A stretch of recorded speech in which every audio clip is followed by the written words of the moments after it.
A Twist of Fate by AdrianaintheSnow. Warnings for implied referenced child abuse, homelessness, malnutrition, acid burns, blood mentioned, death mentioned, car accidents mentioned, chronic pain, and growth abnormalities. Chapter 1. "Found a $20 bill!" Remus called. He was already on his belly, halfway under a bush, before Janice could move to stop him. Janice sighed. He guessed he was washing the boy's clothes today. Again. Of course, $20 was probably worth the inconvenience. The 9-year-old wiggled and shimmied under the bush. "Got it," he said. "Good job," Janice complimented. "Now come back out." "Now I'm stuck," Remus informed him happily, giving a little wiggle. "Why," Janice groaned. He knelt down next to the still quite squirmy boy. "Stop kicking, Remus," he ordered. His feet stilled, and Janice grabbed him by the ankles before yanking on him. "Ouch!" Remus said. But Janice knew the difference between actually in pain Remus and being a whiny baby Remus, and so he kept pulling. "You," he punctuated each word with a yank on his legs, "knew what would happen when you went under there." Finally, on the last pull, Remus popped out of the bush. Janice fell backward on his butt. "Yeah, but I also knew you'd get me out and fall on your butt," Remus said while sticking his tongue out. Janice glared at the sky. "Why are you always such a gremlin?" Remus giggled and climbed on top of Janice. He slapped the $20 bill down on his chest. "The person who lost it was supposed to get bread and milk from the store for their dad," Remus informed him. "When he lost it and couldn't find the food, his dad said he was a liar and probably spent it on something stupid. Then his dad hit him in the face and kicked him in the ribs." "I see," Janice said evenly, while internally wincing. It wasn't the worst information to come pouring out of Remus's mouth, but still. Ouch. He stroked the hair out of Remus's face and got a gap-toothed smile in return. "Well, we'll make some good use out of that money, huh?" "Yeah," Remus said. "We could get a cake. A whole cake." "I don't know if a whole cake is the best financial decision," Janice pointed out, and got a wobbly lip in return.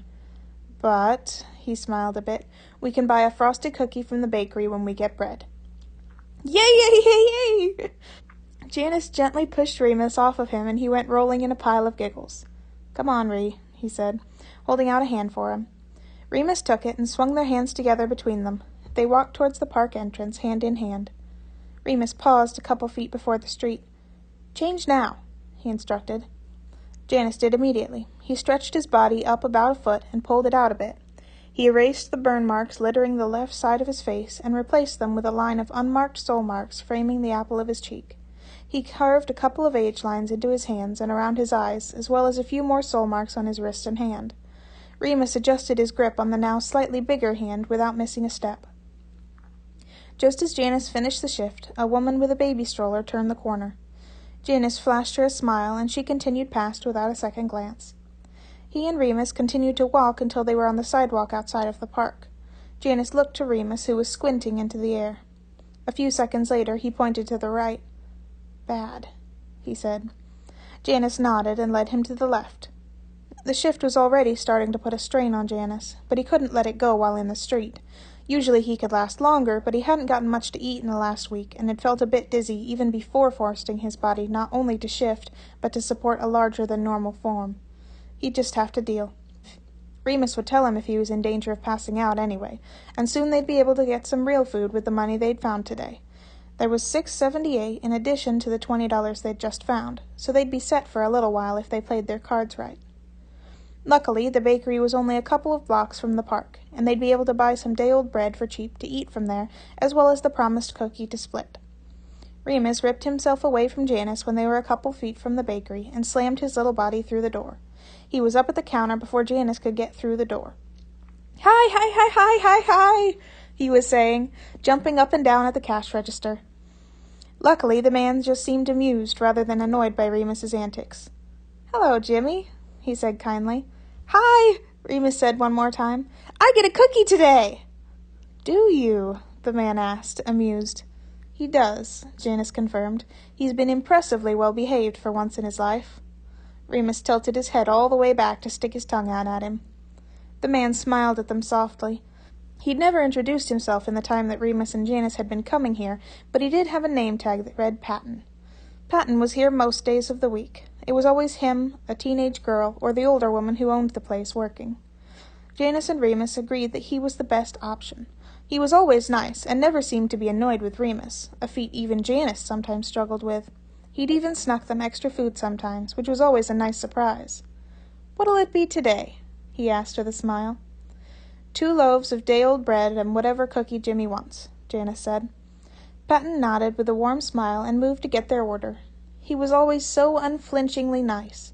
They'd seen him interact with all sorts of people in the 6 months they'd lived in this neighborhood, and he was always kind to everyone, almost fatherly, which is why his hands were always a surprise whenever Janice caught sight of them. It was odd to see someone like him with unmarked hands.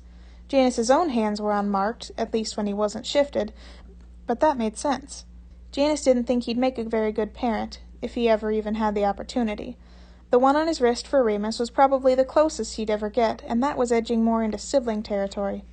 Yet, by the way Patton looked at Remus and all the other children that came into the bakery, at least the children who looked like children, one would expect his hands to be riddled with marks. Chest unmarked? Sure, he just didn't want to be all gross and kissy with someone. Face unmarked? His parents sucked and weren't around like Remus's. Arms? No siblings or sibling-like relationships. But hands? That was a surprise, at least for Patton. He just seemed like someone who would want to be someone's dad. He didn't even have any anywhere near his hands from what Janice had observed. He had 2 already black ones on his cheeks, probably from his parents, and he almost had to have some friendship ones on his back, but Janice had yet to catch sight of any others. "Which cookie do you want?" Patton asked. Ooh, Remus said.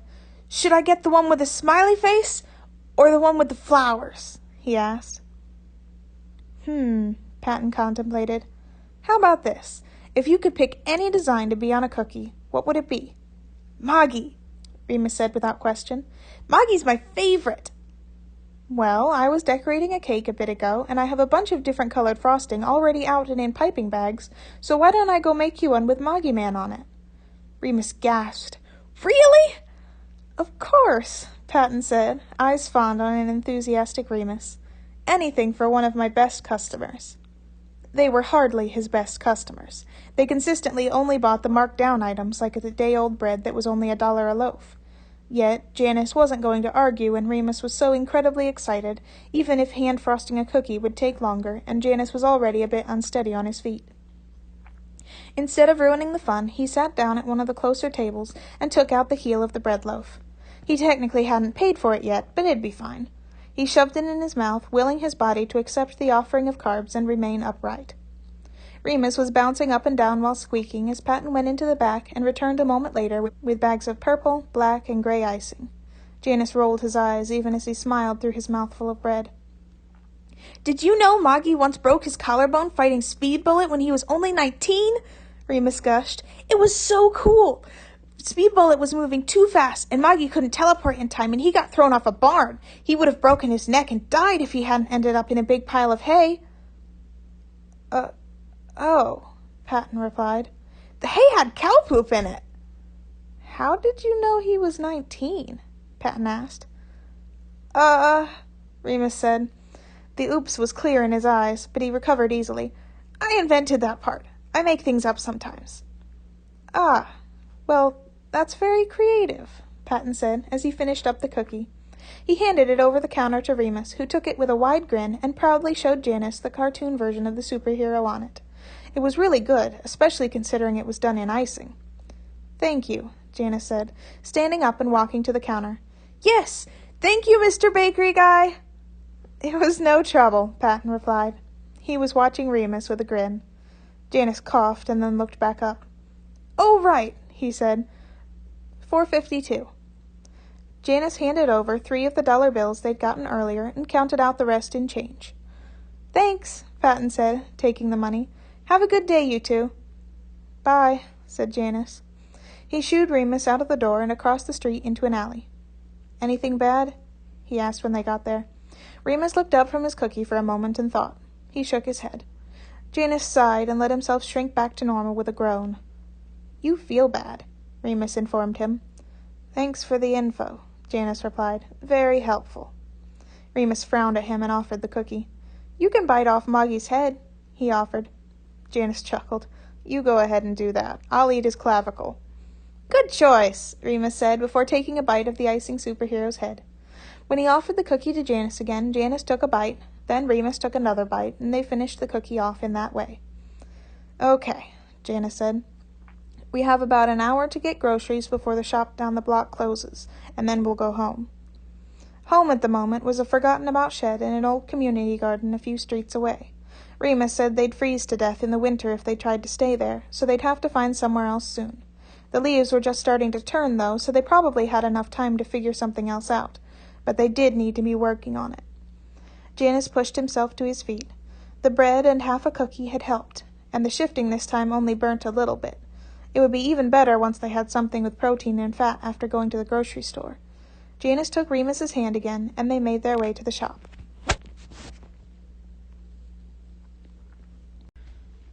A Twist of Fate by AdrianaintheSnow, Chapter 2. Patton could not keep the small, wistful smile off his face when Jimmy and his brother? Uncle? Guardian? He almost certainly wasn't the kid's father because there was no soul marks on Jimmy's face. He'd seen the mark on Jimmy's forearm, though, that matched the colored-in one on the man's wrist. Perhaps he was a much older brother. Left. Patton liked the little boy who frequently came into the bakery, even though Jimmy sometimes said weird or scary things. Patton didn't know the boy's story, but considering the absence of any parental soul marks that would typically mark a person's face, he imagined there was a reason for the way his mind seemed to stray to darker thoughts. At least he seemed happy with his guardian now. The man barely ever spoke, a quiet contrast to the little boy who seemed unable to stop talking for 5 seconds without exploding, but he clearly loved Jimmy. They were sweet together. You are so soft for kids, a voice said from next to him, making him startle a bit. He had not noticed Remy leave the table he'd been camped out at all day. Patton smiled at him once he'd calmed down from the small fright. More coffee, Remy? He asked. Remy made the twirling motion with his pointer finger that translated to him rolling his eyes since he couldn't remove his sunglasses. How long have we known each other, babe? He asked. Patton rolled his own eyes for real and took his offered coffee cup. Want anything to eat? Nah, just the caffeine.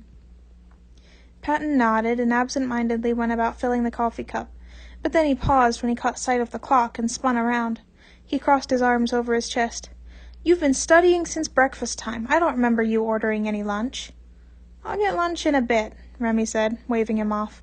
Remy, it's an hour till closing. Shit. Patton sighed and shook his head, finishing up getting him his refill before turning to grab him a bacon and cheese croissant out of the display case. Eat, Patton said, shoving the food and drink at him. Yeah, whatever you say, Dad. Patton smiled slightly, even as he felt his heart twinge at that word. Remy seemed to notice his discontent and reached across the counter to give him a soft punch on the shoulder. Bad day? He asked. Patton shrugged. It was always a bit of a sore spot, but usually not so much that Remy joking with him in that way would sting. Sorry, Pat, Remy said. Didn't mean to make it worse.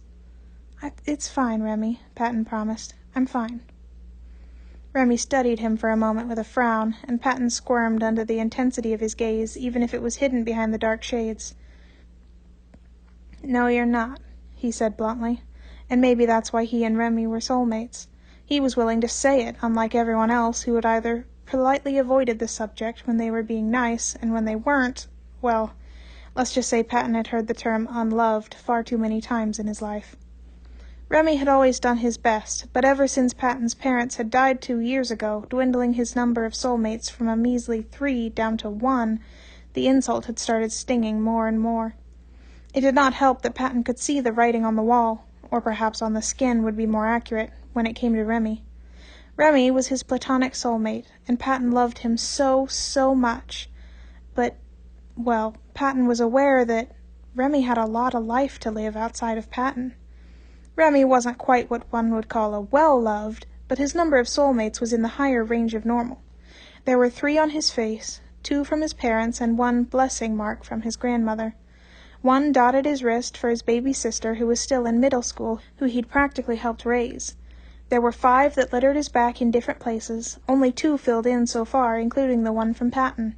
Patton's had filled in long ago when they were in 3rd grade, and at least Patton had that. Patton could claim the spot of Remy's first non-familiar soulmate. It made him a little bit special, even if Patton could tell it wouldn't last. The one soul mark on his chest waited to be filled in by his romantic soulmate, and Patton had to imagine the 2 on his hands for future children would follow after that. Patton was happy for him. He was. He'd have a lot of love in his life, and Patton loved him so much he couldn't resent that. The thing was, usually, people had some overlapping soulmates. Maybe Patton wouldn't have all of Remy's friends as soulmates, but he should at least have one indicating he would get to know the romantic one, right? One would think he'd have something for Remy's future kids, because he already knew he would love them if he ever met them. Even just one overlapping friendship soulmate would make Patton feel better. Patton should have some sign of being a part of Remy's future social circle engraved on his skin. Unless Patton ended up not mattering much in the end. It hurt to think about. It hurt to know that Patton was likely just an important childhood friend whom he would eventually drift away from as his life moved on without him. Yet Patton had no one else. Patton would never have anyone else. He had 3 soulmates, all of them met, 2 of them gone. It didn't sound much like a happy ending. "I'll be fine," Patton replied. "It's just a bad day. I'll be right as rain tomorrow." Remy's fingertips tapped on the rim of his coffee cup a few times. "You should adopt." Patton blinked at the suddenness and ludicrousness of that suggestion. He almost laughed. "Who's going to let me adopt anyone?" Patton asked, waving both of his hands around sadly. "Adopt a soulless kid." "Don't call them that," he hissed immediately. Remy jerked at the sudden venom in his tone. "It's just what they're called, Pat," he said. "I wasn't being mean. It's their government designation." "I know," Patton said. "It just seems so mean. Like unloved. But at least unloved didn't make it onto his driver's license. At least he had the option to pull on a cardigan and go around under the radar with most people not even knowing how many soul marks he had." "See," Remy said, "you'd be perfect to take one in. You'd be thoughtful and patient even with their status. It's probably what a lot of them need." "I don't even know if people can adopt them," Patton said. "Well, someone has to take care of them," Remy pointed out. "Adoption or fostering or some other thing special to them. Maybe you could do that." "I still don't know if they'd allow me to. You can adopt people who aren't your soulmates, but they don't usually allow people like me to." He'd looked up adopting once when he was a teenager on one of the nights when his heart ached too much to sleep, just to see if he'd ever be able to. He'd found he couldn't even apply for adoption without a hand or lower arm soul mark, a biological relationship to the child, or a soulmate who had a biological relationship to the child. Yet, people with no soul marks were treated differently by the government, usually for the worse, but maybe they'd let someone they thought was incapable of giving parental love foster someone who they thought was incapable of receiving any love at all. "Maybe I'll look into it." "You should," Remy said. "I know you'd make a great dad." Patton chuckled humorlessly, looking down at his blank hands. "Clearly." "Don't be like that, Pat. Even if it wouldn't be exactly what everyone else has, that wouldn't make it necessarily bad. You don't have to be someone's soulmate to love them." Patton knew that. He knew that very well. He'd loved or wanted to love so many people in his life. They'd just never seemed to want to accept that love, let alone love him back. He smiled at Remy sadly. "Like I said, I'll think about it." He shook the thought away. "Now eat your croissant and then go home and get some rest, Rem. I know you're worried about your exam tomorrow, but passing out from exhaustion and/or low blood sugar in the middle of it won't help you finish med school." "That's what the coffee's for." "Remy." Yeah, fine," he grumbled, sticking half of the croissant into his mouth. Having a full mouth did not stop him from talking, however. "But afterwards I'm coming straight to your house and we're going to eat pizza and watch horrible romantic comedies until the sun comes up the next morning." Patton chuckled. "It's a good thing I don't work till Sunday." Remy nodded, already finishing the rest of his croissant. He grabbed his hot cup and went to take a big gulp. "Remy, that's hot!" He set the cup down on the table once he was finished downing about a third of it. "I fear no god. Put it in a to-go cup for me?" He turned to wander back to his table as Patton grabbed a to-go cup from under the counter. Patton watched as he opened his backpack and slid all of his study materials into it in a disorganized mess before slinging it over his shoulder. "Don't give me that look," he said when he saw Patton watching. "I have to keep up my image of a hot mess." Patton handed him his coffee cup when he came back over. "See you later, Pat." He leaned over to give Patton a smooch on the nose, and Patton batted him away. "I'll see you tomorrow, Remy." Remy turned around and shot him finger guns, almost walking straight into someone as he exited the bakery door. "And watch where you're going! You'll get hit by a car if you're not careful." He turned the finger guns into birds, knowing he was too far away for Patton to chide him. He was gone in the next moment. Patton shook his head. There wasn't anyone left sitting in the bakery. He decided to go ahead and start prepping to close. Maybe he'd be able to go home early.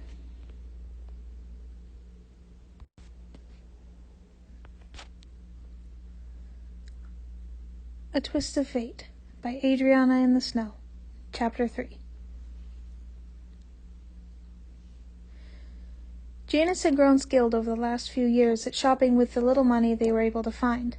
They'd found that finding lost money was less dangerous than begging, as it didn't draw as much attention to them, or stealing, which could put them at risk. But it was also based on luck, and therefore not as lucrative.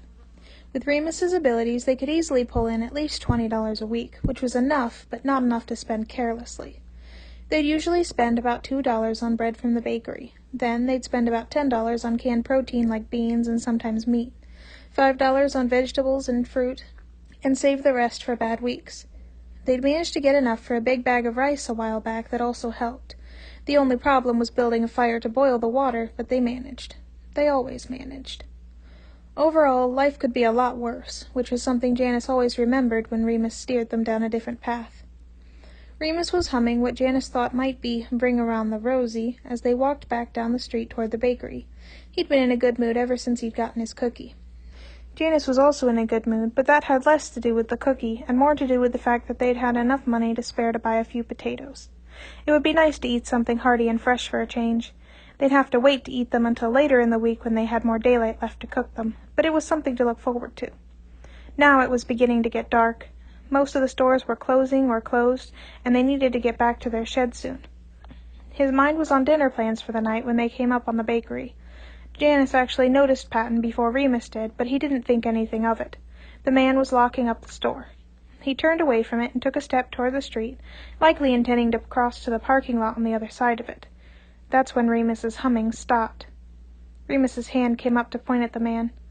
"He's going to get hit by a car," Remus said, his tone matter-of-fact. He always spewed out his predictions calmly, no matter how horrible. The screaming and crying would inevitably come later. Janice wasn't sure what compelled him that day. Perhaps he was used to taking action whenever Remus spat out a prediction. Perhaps he saw he was close enough and simply didn't want to stand idly by and watch whatever Remus already saw in his head. Perhaps he just had the image of a freshly decorated cookie in his mind. No matter the reason, however, he found his hands dropping the bags of groceries they had been holding, and his legs propelling him forward and into the street just as a car turned in a nearby corner going far too fast. He felt himself shift a bit on instinct to make his legs spring just a bit more and make him run faster. The novel use of his powers sent a searing sensation through his muscles that would have hurt if he'd had time to think about it, but he did not slow. He rammed into Patton with enough force that they both went flying and tumbled toward the sidewalk on the opposite side of the road from the bakery. Many things happened in that moment. First, there was Patton. Patton had started working at the bakery when he'd moved back into his parents' house after they'd passed. He'd known the owner for years, and the idea had been that since she was getting older, she'd eventually let him buy it. Having no living relatives, she'd even written him into her will in case she passed before then, not knowing that it was never meant to be, because he was fated to die years before she did. He was meant to die this day. From the moment he'd been born, the car rocketing down the street right now had been moving towards him. Everything he'd ever done had brought him to that street at that time, from his choice to make cupcakes all by himself from his father's birthday when he was 8, to the decision to do sweeping early so he could get home sooner today. He would have died before the ambulance got there. It always had been strange to the people who knew him that Patton had so few soul marks. He always seemed to have a lot of love to give. Yet, with that car always in the distance, there was no way he'd be around long enough for more people to etch such a mark into his skin. Today, fate twisted. It wasn't unheard of for people to gain soul marks later in life, but it was quite rare, and then it was usually only one or two. In fact, in Patton's lifetime there had only been one recorded case. Usually, fate was set. It took a very strong power to make any large enough change in the world to alter soul marks. Yet, in the face of a psychic like Remus, whose predictions were some of the clearest and strongest in history, things could be changed. And, when a death so written into someone's destiny was prevented, a lot of things changed. As he fell, Patton may have felt a strange prickling feeling across his skin. He, however, was not paying attention to that, far too distracted and confused. All he knew was that by the time he hit the ground, both of his hands were covered in marks. Later, when he went home, he'd notice even more in other places, but the ones he'd noticed then were the obvious ones, the ones on his hands. Then there was Janice. Before he'd jumped, Janice had only one soul mark on his body when he hadn't shifted more onto himself to blend in. At least, he had only one soul mark that hadn't been burnt off years ago. Instead, the marks adorning the left side of his face were made by acid. They had once been soul marks, but his parents had died when he was 7, and he had been swooped up by Halo Mark before the normal channels, or anyone else that may have wanted to take him, realized what had happened. They had a policy with new kids to burn off soul marks, whether colored in already or otherwise. For 3 years he'd had no soul marks. Then, one day, a smaller boy had shown up, only 7 at the time. He'd not gained a soul mark on that day, but Janice had been nice to the scared child with the haunted eyes. More importantly, as he'd learned, he'd put the idea into the 7-year-old's head that he could lie. Up until then, Remus had always reported exactly what he saw and how he saw it. He'd been very valuable in that way, but Janice had put the idea in his head to use his visions for himself instead of others, especially others that hurt him. The next thing he knew, Janice was free. The second Remus had pulled him from the building they'd been held in and out onto the busy city street, new soul marks had appeared on Janice's wrist and on Remus's arm. It was the first time Remus had ever changed fate with his predictions himself. Today, Janice lost his shift somewhere mid-air.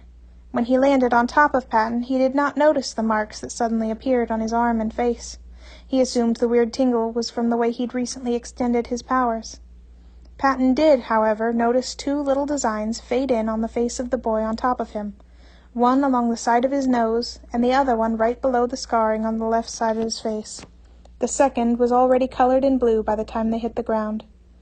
And, they would learn later, the 2 in a tangle of limbs were not the only people affected by that change in fate that day.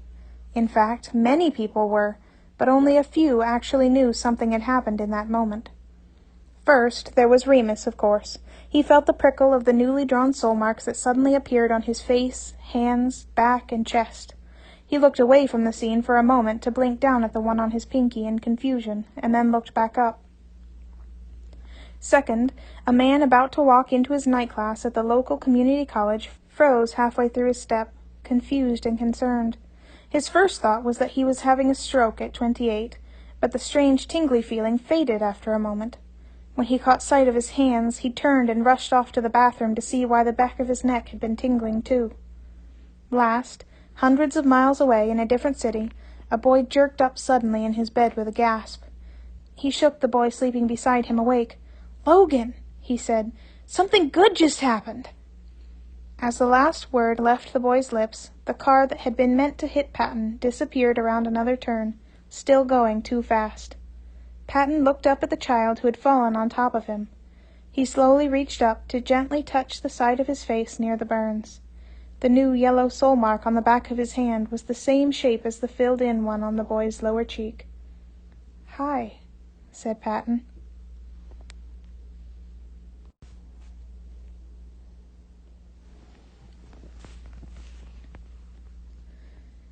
A Twist of Fate by AdrianaintheSnow, Chapter 4. It took a moment for Patton to get his breath back after he collided with the ground, his back stinging from where it had slid slightly against the pavement. He heard a car zooming by where he'd been standing a moment before. Had he almost died? He hadn't even noticed the car. It had come out of nowhere, and he would have gotten hit if a young boy hadn't tackled him. How the boy had been able to notice the situation and react to it that quickly, Patton didn't know, but he was certainly grateful. He caught sight of the back of his hands, and was surprised to see what he immediately identified as soul marks, even though that made absolutely no sense because he'd never had soul marks on his hands. Suddenly having soul marks was something he'd never dared wish for, and now he had at least 5 more just on the back of his hands, one of which was already filled in. Without even making the decision to do so, his hand came up to cup the boy's cheek gently. "Hi," Patton said softly. He couldn't help but stare at the soul mark on his face, also colored in, and the shape of which perfectly matched the one on Patton's hand. "You okay?" the boy asked. "Fine," Patton replied. "My back's probably a little scraped up, but it's better than the alternative. Are you okay?" The boy didn't seem to expect the question. "I'm fine," he said. His face was half taken up by a burn, Patton noticed, and it was perhaps silly that he was only just noticing it now, but one might forgive him considering his mind was elsewhere. The pattern didn't look random. It was a thought which made Patton feel a bit queasy. It was also clearly not fresh. He was so young. How old must he have been when he'd gotten it? The boy appeared to notice the way he was staring at the scar, and seemed to grow visibly uncomfortable. He looked down at his hand currently on Patton's chest, and grimaced for some reason that Patton could not puzzle out. He seemed confused, and perhaps even a bit horrified, looking at his own arm. Patton added that fact to the list of questions quickly growing as his heartbeat settled back into its normal rhythm. His attention returned to the matching soul marks once again. The location of the mark on Patton's hand inarguably indicated a parent-child relationship was destined between them, but the boy was older than Patton would expect, 10 to 12 probably. He recalled from when he'd read up on adoption that one is more likely to have a soul mark that drifted to the wrist if one met their child soulmate later in development. Usually by the time a child was a preteen, it would be on the wrist or even towards the palm, yet this soul mark was firmly planted in the center of Patton's hand. Patton had definitely been staring at him for too long, and the slight discomfort from before started to shift into something worse. He looked like he was getting ready to bolt. "We should probably move from the middle of the sidewalk," Patton suggested, hoping to keep him from running. "Why don't we go to the bakery? I'll get you some food and something to drink in thanks, and we can calm down from that fright." Patton watched a war happen on his face. Whatever was wrong seemed to be challenged by the prospect of getting food, and Patton couldn't decide if that was a good thing or a very bad thing. Judging by his skittishness, Patton felt it was probably a bad thing. He nodded hesitantly after a moment, and Patton smiled gently at him. "You're going to have to get off me first, kiddo," he pointed out. The kid rolled off of him, and they both got to their feet. Patton offered him a hand without even thinking about it, and after a bit of wavering, he took it. Look both ways?" he suggested when they turned to the street. "Right." Patton very carefully looked both ways and listened intently for any sounds of approaching vehicles. He imagined he would be doing something similar whenever he crossed the street for a while going forward. When he was sure it was safe, they crossed the street together. There was another child loitering near the bakery door, one that Patton recognized. He shifted back and forth on his feet, staring at them. "Jimmy?" Patton said, confused. He glanced around, but there were no other adults nearby. "Why are you here alone? Where's your—" He remembered he didn't actually know the nature of Jimmy's relationship to the soulmate who always brought him to the bakery. "Where's the man you're usually with?" Jimmy said. "He disowned me and abandoned me on the street." Patton saw the boy whose hand he was holding make some sort of gesture out of the corner of his eyes. Jimmy said, "he slit his own throat to get away from me." "No," the second boy hissed. Jimmy threw up his hands. "That's the gesture you were doing." "Why don't you come inside too, Jimmy?" Patton suggested as he unlocked the door. He was far too young to be out on his own, especially when it was going to be getting dark soon. Plus, the two kids clearly knew each other, despite the fact that Patton had never seen the boy who saved him before. "'Kay," Jimmy agreed easily. Patton shepherded the two boys through the door. He said, "How about cinnamon rolls and juice? At least a start." Jimmy's eyes lit up. "We're getting food?" he asked excitedly. "Bonus food!" Yes," Patton agreed, because he didn't know what else to say. Bonus food. He went around the corner and grabbed 2 cinnamon rolls and a couple of bottles of juice, making a mental note to reimburse the bakery for them later. He set them down at a table and gestured for the two boys to come over. Jimmy skipped over without any pause, but the other boy stood at the door for a moment before coming over. Jimmy started snacking on his cinnamon roll the moment he sat down, but the other boy just looked at the food for a couple of long moments. Patton took a seat on the other side of the table from the boys. "What's your name?" he asked the boy who'd saved him. "Why do you want to know?" was immediately shot back. Patton didn't react to the sharpness of his tone, though he internally wondered about the sudden defensiveness. "Well," he reasoned, "you just saved my life. I'd like to know who I'm thanking." "Evan," he said after a moment. "Well, hello, Evan," Patton said. "It's nice to meet you. Thank you for your help before." Evan said, "I was there." "So you were," Patton agreed. "Still, thank you." Evan shrugged and looked down at his cinnamon roll. "Would you like something else?" Patton asked. "I can get you something different if you want." He turned and glanced at Jimmy to see that he'd already finished his cinnamon roll. He was grinning widely and swinging his feet back and forth, his face covered in icing. He'd even managed to get a bit on his ear. Patton couldn't help but smile at the adorable picture. "I can get you more, too, if you want, Jimmy." Jimmy's face dropped so suddenly and violently that it just about gave him whiplash. "You're really nice," he said, and there were tears in his eyes that spilled over without warning. "I'm glad you didn't get crushed underneath a car and bleed to death alone on the road before the ambulance got there," he cried. Patton found himself reaching out to him as he sobbed, trying to give him some form of comfort. Before Patton quite knew what was happening, Jimmy had scooted off his chair and climbed directly into Patton's lap. Patton's breath caught as his skin tingled, another one of the soul marks on his hand coloring in. Yet he was too concerned with the sobbing child in his lap to wonder about how or why all of this was happening suddenly. Instead, he wrapped his arm around the child and hushed him. Jimmy nuzzled his cheek into Patton's chest as Patton stroked a careful hand through his hair. "It's okay," Patton soothed. "It's fine. I'm fine." Patton glanced at Evan over the top of Jimmy's head. Evan appeared distressed at Jimmy's distress, but tried to blank his face out when he saw Patton looking. Patton didn't know much about what was going on with these boys, but he suddenly felt a strong wave of protectiveness for the small child trying to keep an image of strength and coldness, as well as for the even smaller child curled up in his arms. Jimmy drew back after a few moments to peer at him, still teary-eyed. Patton let his thumb trace the light blue mark that had appeared under his left eye. There was another one on his chin, Patton realized, and it was one that definitely hadn't been there before. Patton had specifically noted that he didn't have any parental soul marks. This one was not filled in, unlike Patton's. Jimmy reached up to touch Patton's face, mirroring the touch Patton was giving him with slightly sticky fingers, and Patton caught sight of the other filled-in soul mark on the boy's forearm. Where was Jimmy's uncle or brother or whatever he was? Patton had to wonder. He'd never seen Jimmy or the man without the other. It was strange that Jimmy wasn't with him now, and more than that, didn't seem worried about finding him. Jimmy was no longer crying. He looked at Patton for a long while with far too old eyes that made Patton's heart ache a bit for reasons he couldn't name. "Can I have apple juice instead?" He finally broke his silence. Patton snorted out a laugh at the sudden question. This was why Patton had always loved kids, wailing one moment and critiquing his drink choices the next. "Sure, kiddo," he agreed. "I'll get you some apple juice." He glanced over at Evan as Jimmy crawled out of his lap. The other boy was looking over at Jimmy with a fondly exasperated look, and Patton blinked, studying him. The look was strangely familiar. He studied Evan a little more intently. He was wearing clothing that was far too big for him, and looking at them, they looked familiar. He recognized that shirt from being on a taller body earlier. It took him a few moments, but Patton was not stupid.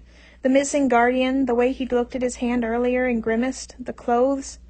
Patton tilted his head to look and saw the soul mark on Evan's wrist that matched the one on Jimmy's forearm. He was a shapeshifter. It was the only thing that made sense. Evan was the man who usually came in with Jimmy. He must have shifted himself to look like an adult and shifted the scar off his face. It would explain why he seemed afraid earlier when Patton had been looking at the scar. He must have lost his shift when he tackled Patton. Patton didn't voice his revelation as he got to his feet to grab a different juice box from the bakery refrigerator. The question then, of course, became what the circumstances were that made Evan need to shapeshift to look older so frequently. It clearly wasn't a game. From the little Patton knew about that specific superpower, it took a lot of energy, and the power usually wasn't one that would fully develop until his late teens. He remembered a girl in high school came fully into her powers during their last year. She shifted into one of the teachers once for a joke, and then proceeded to consume an entire pizza because it had burnt so many calories. Yet Evan had managed to consistently fully shift into a convincing adult on a regular basis. It was impressive, but extremely worrying. Patton's and the unfilled soul mark were the only ones on Evan's and Jimmy's faces, which painted a worrying picture. No one was taking care of them, were they? So, Patton guessed it fell to him now. The last thing he'd expected was to become a dad today, or ever, really, but that was what was happening. "What's on your face?" Evan asked Jimmy, as Patton walked back over. Jimmy's eyes flickered to Patton, telling Patton that he already very well knew what it was. "Sprinkle," he muttered. "Bullshit." "That's maybe not the best word to use, don't you think?" Patton said with a frown. "It's a bit mean." Evan narrowed his eyes at Patton. "You're not my dad," he hissed. Jimmy twitched nervously at that. Evan must have noticed because his head shot to look at him. "What?" Jimmy reached forward and pushed the silver reflective napkin dispenser toward him. Evan looked into it, blinked, and touched the filled-in mark on his face. "What the fuck?" "That's not a nice word," Patton said. Evan looked at him, lips pulling into a snarl. His teeth almost seemed to sharpen. In fact, considering he was a shapeshifter, they may have. "Go stick a cactus up your fucking ass." Oh, said Patton, startled. Evan turned on Jimmy. "What the hell is going on?" "You saved him. Fate was changed, and so we got more soul marks," Jimmy explained calmly. Jimmy reached to take Patton's hand, and Patton let him. He showed the marks on the back of Patton's hand. "Absolutely not," said Evan, standing up and shaking his head. "Nope, this isn't happening. We aren't doing that." Patton began, but Evan cut him off, putting his arms out in front of him like he was trying to keep Patton away from him, even though Patton hadn't taken a step towards him. "I am not putting myself at the mercy of some random person just because I got a weird freckle on my face," he said. The way he phrased it, combined with everything else he'd inferred about their current situation, made bile rise in Patton's throat. "Fuck that noise!" "It wouldn't be like that," Patton promised. "I am not an idiot," Evan retorted. "You stayed with me because of a soul mark," Jimmy said softly. Evan hesitated. "That's different," he stammered. "And I would have stayed without it." They looked at each other a long moment. Jimmy crossed his arms. Evan looked lost and stressed. "We can't," Evan said. "You know why we can't." "You don't have to stay with me," Patton said, even though the thought broke his heart. It was not about him, he knew. There was something else going on, and as much as he wanted to grab them both and bundle them up in bubble wrap, soul marks or no, he could tell it wouldn't go over well. "I won't keep you, but why don't you come to my house, just for a visit? I'll cook you something good for dinner, and you two can get cleaned up. Maybe you can even sleep for a bit. Then you can leave in the morning or at any point if you want. How about that?" "Like I'm supposed to believe you're actually giving us a choice," Evan said bitterly. "I know adults. They lie and break promises all the time." "Go then," Patton said, even though it stung. The worst thing he could do right now was try to make them stay. Clearly they'd been hurt before, been trapped before. He wouldn't do the same thing to them again. He had to believe fate would bring them back no matter what they chose. "I won't stop you.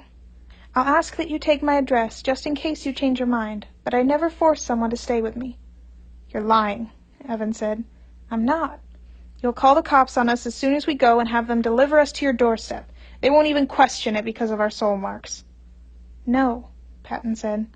He searched Patton's face for a long time, and then he looked at Jimmy.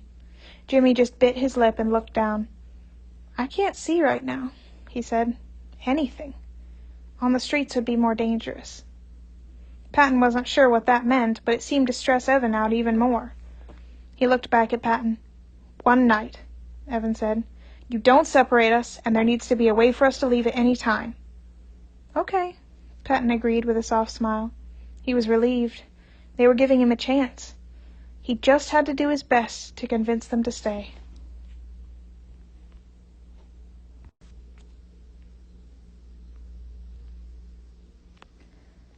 A Twist of Fate by AdrianaintheSnow, Chapter 5. Janice woke in a bed and immediately panicked. A million terrified thoughts about why and how he was in a bed rushed through his mind before he even had a chance to peek open his eyes. Yet then, through the darkness of his thoughts, he felt familiar little feet digging into his back. With a soft breath, he opened his eyes and craned his head around to find Remus smashed into the twin-sized bed with him. He gave his head a few seconds to catch back up with his situation. The bakery man, Patton. Remus had predicted Patton's death, and Janice had saved him. That action had changed fate so much that Janice and Remus had both gotten new soul marks. Janice wasn't even sure how many each of them had gotten. He hadn't bothered to check yet. However, he did know that one of the soul marks belonged to Patton. It was absolutely terrifying. A parental soulmate. If it had been any other type of soulmate, it would have been easier. The problem with a parental soulmate is that if Patton wanted to, he could basically legally keep them. They were both minors with no biological parents left. Very few people would argue the point, even if Janice and Remus went in kicking and screaming. Plus, being forced to stay in one place with adults who refused to listen would be a death sentence, and even if it wasn't, they'd still be trapped. The blue star on Janice's face was, for all intents and purposes, a mark of ownership. As someone who had lived in a cage for several years, it didn't exactly sit well with him. But no matter how dangerous Patton may end up being to them, Janice knew, with the state of Remus's visions, they didn't have a chance on the outside. Remus had explained exactly what had happened after they went to sleep last night. Janice knew already that large changes in fate could potentially muddy a psychic's vision for a time, particularly when said vision personally affected the one having the visions. They didn't often have to deal with this fact, as Remus was currently one of the two most powerful psychics in the world, his birth having been prophesied as far as hundreds of years ago, bar some important details, and as such, small changes didn't mess with his powers as much as they did the other psychics. However, there had been 2 instances where his abilities had dampened to a noticeable degree. The first time had been when he'd helped Janice escape Halo Mark, though he'd still gotten enough feedback to keep them from getting recaptured. That instance had also corresponded to Remus and Janice getting new soul marks, though each of them had only gotten one at the time, the sibling ones for each other. The second one had been in a seemingly random time. He and Janice had been on the run together for about 6 months when his visions had suddenly dimmed considerably to both of their distress. Remus had no idea what had caused it, but had noticed a change in the landscape of the future when his visions returned the next day. He theorized that it must have been a good change, as he couldn't see many new events, just the absences of some. Remus could only see bad future and past events, so him not getting an influx of new things probably was a net positive for the world. His best guess was that whatever the change was, it must have caused the sudden and inexplicable erasure of the death of the superhero Magi-Man that had been fated to occur in over 2 decades. However, the circumstance was not quite like those 2 other times, because this time Remus could see nothing at all. Fate was apparently still in flux after Patton's life was saved. Until it settled, Remus would have no more idea what the future held than Janice. This was a problem considering that Janice and Remus, as 12- and 9-year-olds living on the street, and at least one of whom was still being doggedly tracked by Halo Mark, routinely almost died every day. Remus's visions were what guided them to food and shelter and away from murderers and people who had put them back in cages. Which meant Patton, with his willingness to provide food and shelter and not murder them on the spot for the time being, was a known risk, and better than the possible alternatives. They may very well still end up in cages or dead, but it was the only chance they had. So, Janice had let Patton take them back to his house and feed them dinner. He'd accepted the clean clothes and the shower. The only protest that had left his lips had been when Patton suggested they sleep in the closed-off basement, citing the fact that there was a queen-sized bed down there, and if Janice and Remus refused to be in different rooms for the night, it would be more comfortable. Instead, they ended up sleeping in what Patton said had been his childhood bedroom, full of posters and pastel colors. Janice had not wanted to submit to sleep the night before, but his body had been exhausted, so he had ended up asleep after a few hours. At least nothing had happened during the night. He was still okay. Remus was with him, and he could see sunlight peeking through the curtains on the window. He was running on the hope that Patton would keep up the nice act at least long enough for Remus to get his visions back, though he was unsure what would happen if Janice and Remus tried to leave. Janice's thoughts were brought back to the present when Remus started doing his typical morning squirming. He'd be up in a few minutes. A hand flopped over Janice's chest, and he mumbled something before his feet climbed up Janice's back. Janice winced as they kicked the back of his neck lightly. The boy's upper half wiggled and then flopped part way over Janice as his feet continued to kick a pattern into the air. He let out a soft humming sound, and eventually his body poured completely over Janice, and he landed in a heap on the other side. He then continued to wiggle. Janice reached out to grab one of his flailing hands, and after a moment he calmed down a bit. His eyes flickered open. "Janice?" he asked. He reached out to pat Janice's cheeks a couple of times. "I'm awake." "I can see that." "Good morning." "Good morning, Remus." There were a couple more moments of sleepy calm, and then Remus woke up the rest of the way. He popped up onto his knees on the bed, jostling Janice a bit. His eyes widened when he noticed how bouncy his sleeping surface was, and he bounced a couple of times. "I smell food," he declared, still bouncing as he said it. "Do you think it's good food? It smells like bacon. Will Patton burn the house down? I can't see if he will or not. He cooked good spaghetti last night. Is that easy to cook? Is he a good cook? Will it taste good? Will it just be bacon? That would just be protein and fat. Does he know that? Did you know you can get malnourished if you don't eat enough carbs? Even if you're eating enough calories? You can die from it. Should we go down for breakfast or wait until he comes and get us? Will he be mad if we pick wrong? Will he never come up to see us if we don't go down and then we'll starve to death? Where are my clothes? This shirt's too big, but it's really soft. It smells like lavender. Is this his detergent? Did you know eating one of the laundry pods can make you die? I wonder if he uses laundry pods or the liquid stuff. If I lick my shirt and there's detergent on it, will I die? He washed my usual clothes yesterday after I changed. Will they smell like lavender too? I should check." And with that, Remus bounced out of the bed to go grab his clothes. Janice followed him out of bed. Patton had washed the clothes they'd arrived in, and they were probably now cleaner than they'd been since they'd gotten them. Remus continued to chatter as they dressed, about nothing in particular. He seemed rather content in this new environment, even while Janice was in constant worry. Of course, he usually relied on his visions to tell him if something was bad, and May just instinctually be assuming if he wasn't seeing anything, everything was fine. So Janice wasn't sure if he should completely trust the boy's perspective. Once they were both dressed, they headed downstairs, hand in hand. "Hi, boys," Patton said when they arrived at the bottom of the steps. He was in the kitchen, but had angled himself so he had a view of the stairs. Janice wasn't sure if that was to make sure they didn't make a break for it, or just him being eager to greet them when they woke. "Want something to eat?" He seemed to already understand the power of food, and Janice wondered if that would be used against them soon. "Yeah!" Remus said with no hesitation, perking up. For someone who only ever saw the worst of humanity, he had been strangely trusting when it came to Patton. His eagerness made Janice bristle a bit. "Why don't you come and wash your hands and sit? I'm almost done."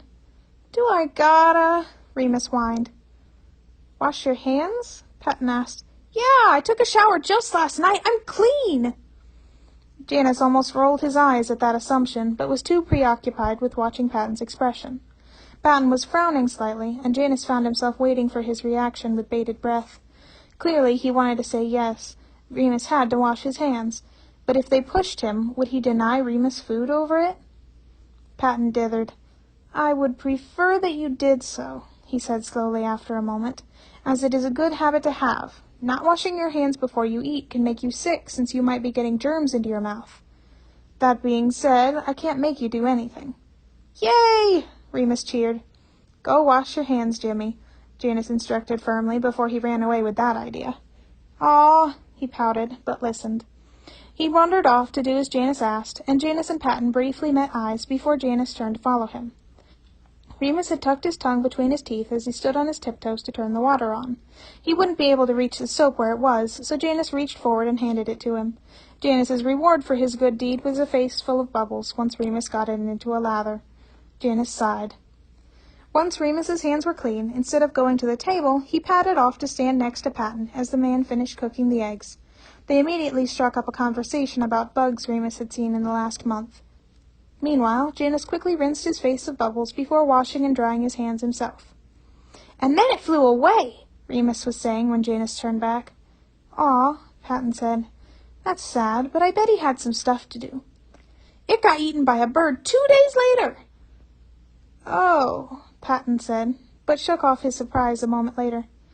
"I think my mom had some books about local bugs in the office. Maybe we can figure out what type he was."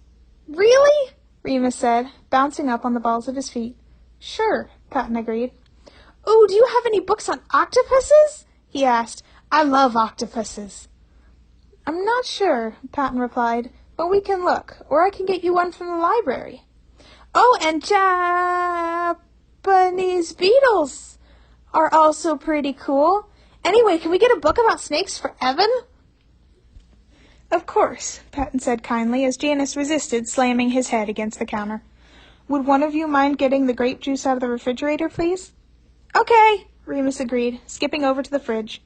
Patton watched him go with a slight smile on his face that made Janice want to squirm with something.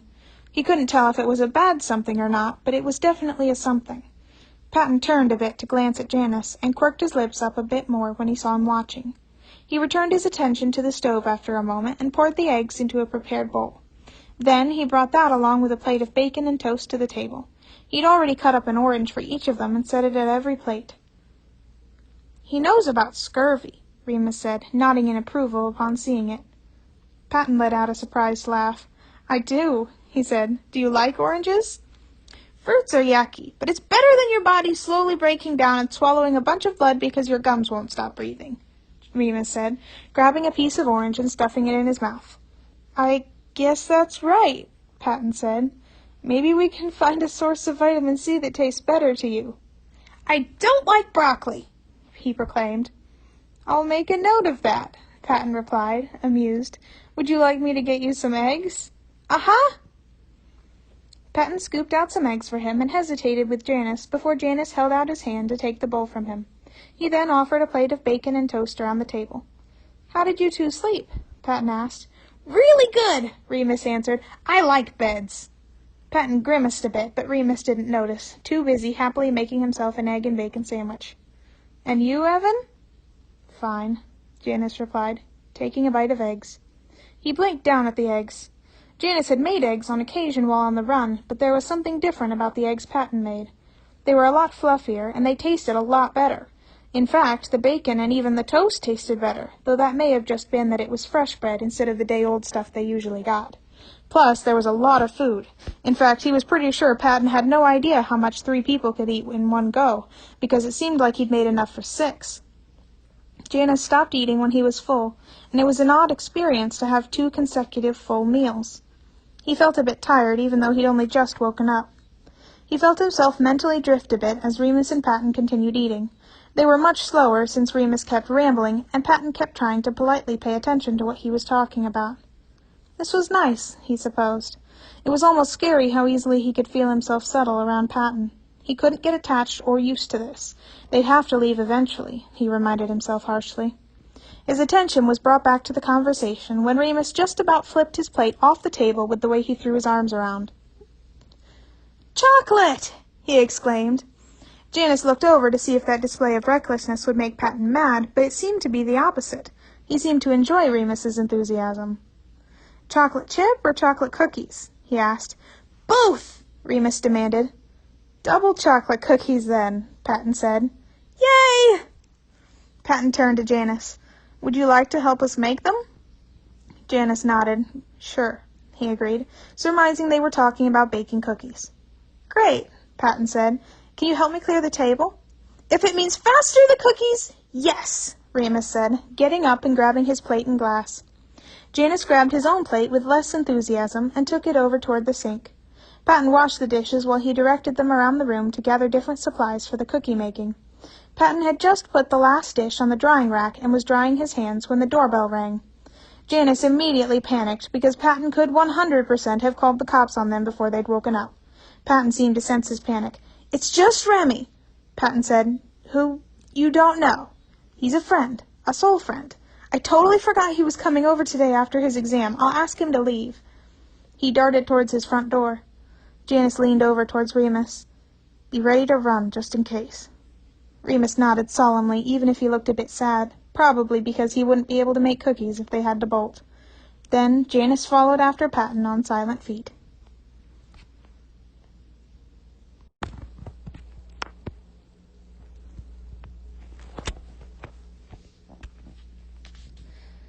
A Twist of Fate by AdrianaintheSnow. Chapter 6. Patton hurried to his front door, his mind frantically trying to figure out what he was going to say to Remy when he opened it. Yesterday, Remy had been his only soulmate, but now that was very much not the case. Patton wouldn't know how to begin to explain the change, even if he didn't have two easily spooked children in his kitchen right now. Even if he knew where to start, he wouldn't be able to explain without bringing up Evan and Jimmy, and their trust in him was so fragile, he feared even saying their names aloud to someone they did not know would shatter it forever.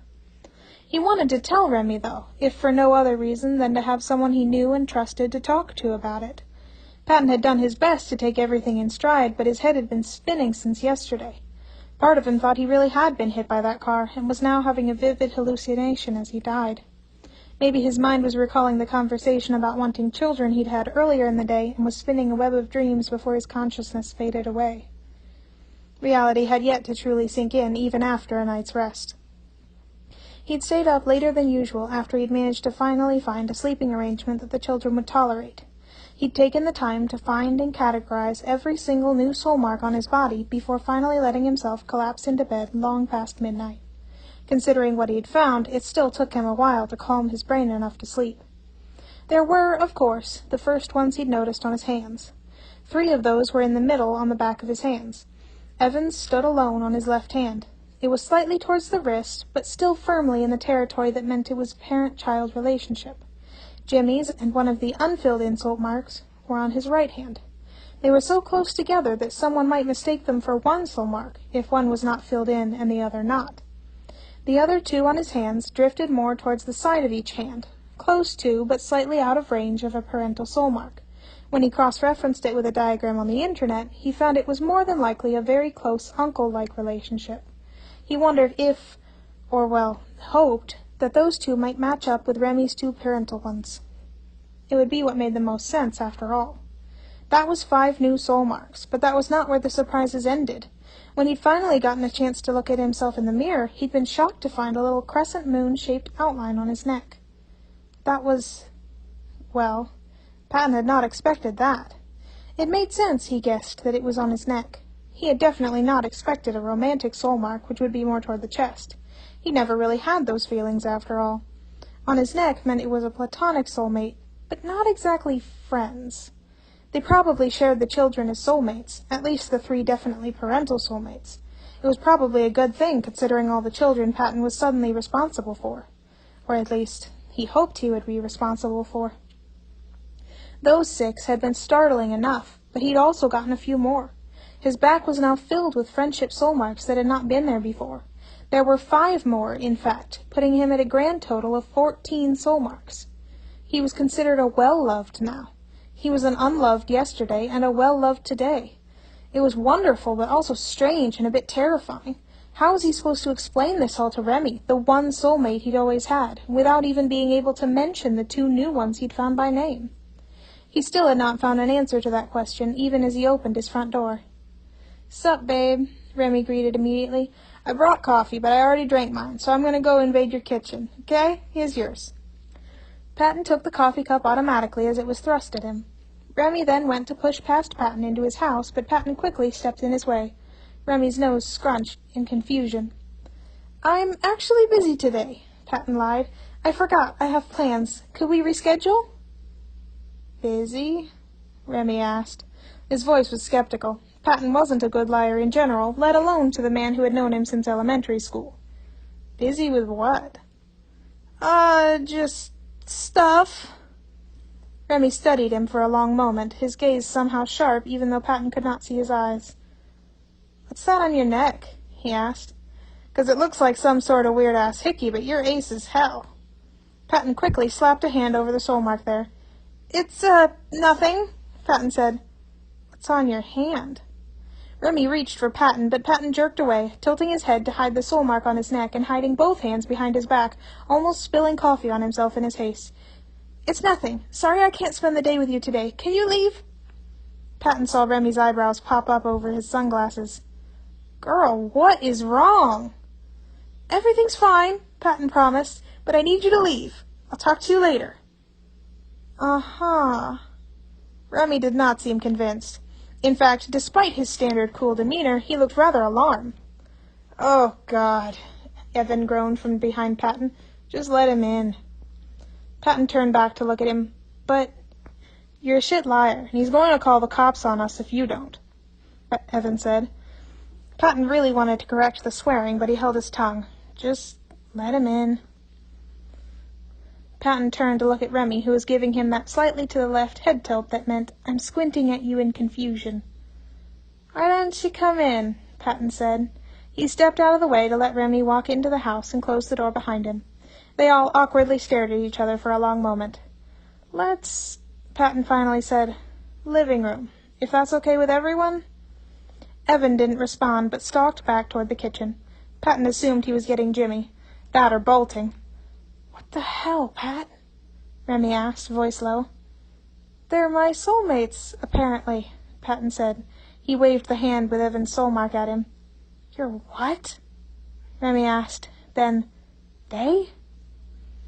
Patton reached over to grab his hand, giving it a little squeeze, more for his benefit than for Remy's. I'm just as confused by it as you, he said. I got new soul marks yesterday, and 2 of them are already filled in. He pulled him toward the living room. It's not just those 2 either. There's a lot, Rem. Remy took the coffee out of Patton's hand and set it and his own empty cup on the coffee table so he could study both of Patton's hands.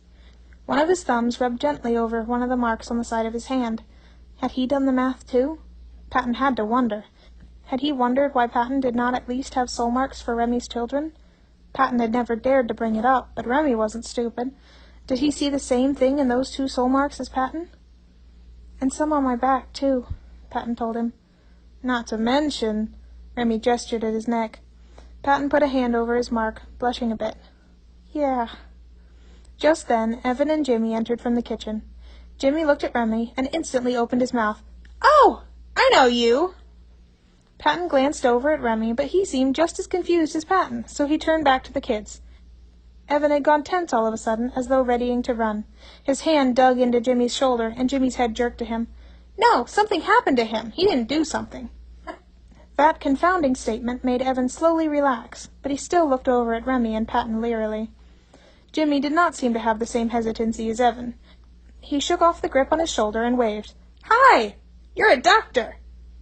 Remy opened his mouth slightly.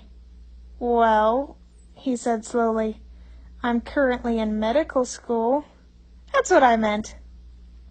Patton watched curiously as Evan's eyes slipped closed in frustration. Something was off with Jimmy. Patton could not quite figure out what it was yet, but clearly something about him was being hidden, and Evan knew what it was. Patton had some suspicions, but like his knowledge that Evan was a shapeshifter, he kept them to himself. Uh-huh, Remy replied. Why don't we all take a seat? Patton suggested. Remy looked over at him and then sat on one of the armchairs next to the couch. Patton sat on the couch next to him a moment later. Jimmy bounced over to the couch too, and with no hesitation he climbed into Patton's lap. Patton put a hand on the boy's head, hard in his throat. He did not dare to hug him, though, as Evan was already shifting nervously, without Patton effectively trapping Jimmy. Evan was left the only one standing, and he did not seem inclined to rectify this. Patton did not comment. So, you got 3 new soul marks yesterday? Remy asked. Uh-huh, Jimmy answered for them all. He curled one of his fists into Patton's sweater, seemingly not even aware of what he was doing. I'm not quite sure how, Patton said. I didn't even know that could happen. Usually it can't, Remy replied. There are only 2 documented cases in the last century. We learned about them a few weeks ago. One was a polio patient for his doctor in the 1950s. The other was only a year ago in New York, I think. Someone born with no soul marks gained one randomly. In both cases, they only gained 1. I haven't even heard of any instances where multiple were gained, and why it happened is greatly debated, but there aren't enough cases to prove any sort of pattern. Remy looked at him curiously. Was there anything that happened to you that may have caused it? Patton hesitated. There was a clear answer to that question, but it wasn't exactly easy to tell your best friend that you'd almost died. He almost got smushed by a car, Jimmy informed him. Evan ran across the street and shoved him out of the way, but he was going to bleed out in the street and die. Patton winced as Remy looked at him, expression unreadable. You were going to die? He asked. Yeah, Patton replied softly. He could tell that the thought badly hurt Remy, but he seemed to shove the pain down. And being saved caused the new soul marks? He asked. They were there by the time we hit the ground, Patton confirmed. I guess that makes sense, Remy said, after a moment of thought. It does? Patton asked. If you suddenly weren't going to die when you were before, it makes sense you'd gain soul marks. There was silence as the room absorbed that. What's your name? Jimmy asked suddenly, voice lighter than it probably should have been considering the previous topic. Why are you a doctor? Why are you wearing sunglasses inside? Why are you carrying around an empty coffee cup? Are you going to refill it or just throw it away? Did you know that 16,009,402,282 disposable coffee cups were thrown away last year? What? Whoa, one at a time, kid, Remy said, his mouth edging up into a smile. My old brain can only process so much at once. My name is Remy. Jimmy frowned. Not being able to remember many things is probably bad if you're going to be a doctor, he said. Patton couldn't help but laugh and pat his head. I guess you're right, Remy agreed. I'll have to work on that. What's your name? I'm, Jimmy, he said. Like I said, that's Evan. He's not going to introduce himself because he's crabby. I see, Remy replied, lips twitching. That's okay. He can be crabby if he wants to be. I'm sure he's a little stressed out about everything. He's stressed out about a lot of things all the time, Jimmy confirmed. Patton glanced up at Evan to see he was very displeased with this statement, but he kept his mouth sealed shut. Oh, Jimmy said, bouncing a couple of times in Patton's lap. You should do a doctor thing to Evan. Jimmy, Evan hissed. Jimmy didn't even blink at the vehemence of Evan's tone. His bones are growing in wrong, he declared matter-of-factly, and he's bad at being warm enough. Like a snake.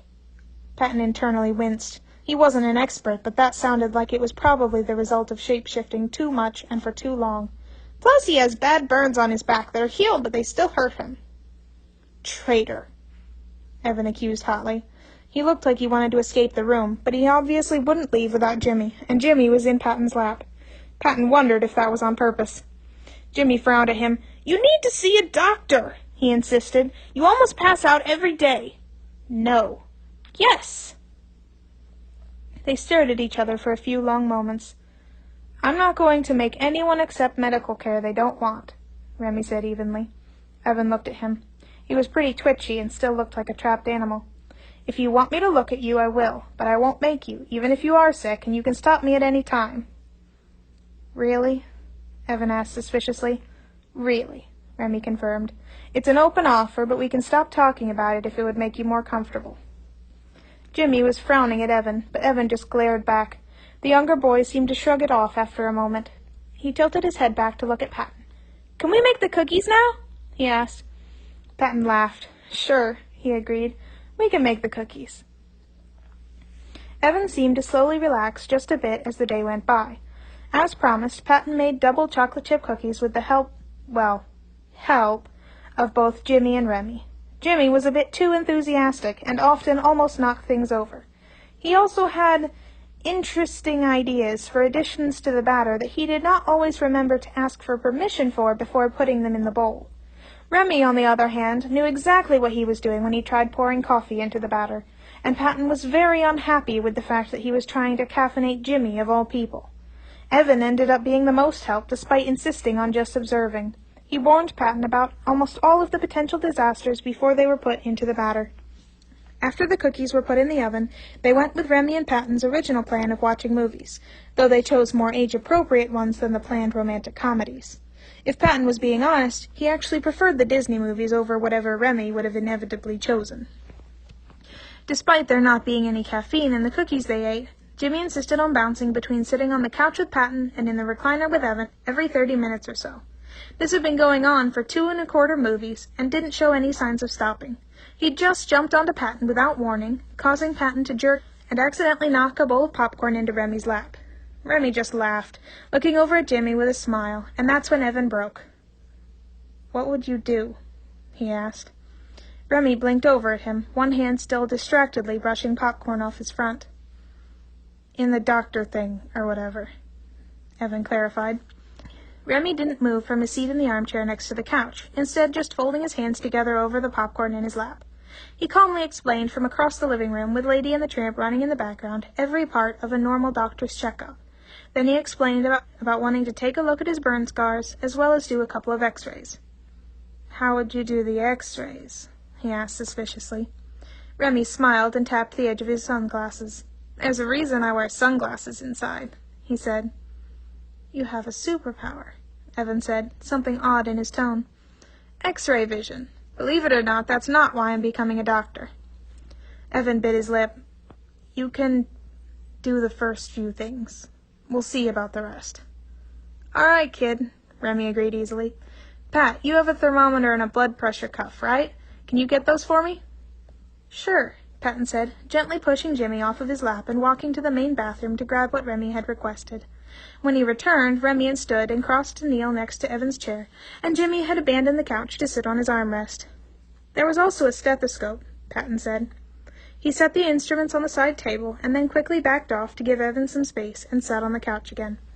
"Thanks, Pat," Remy said without looking at him. He was careful not to crowd Evan, giving him the thermometer to take his temperature himself and asking him to tilt his head so he could flash a penlight in his ear instead of guiding it to the side like doctors usually did when Patton got checkups. Evan even allowed him to put the stethoscope under his shirt to listen to his breathing. "Okay," Remy said when he was done with that. "We're done with that part. Up to you if you want me to do the rest." Evan hesitated. He glanced over at Jimmy.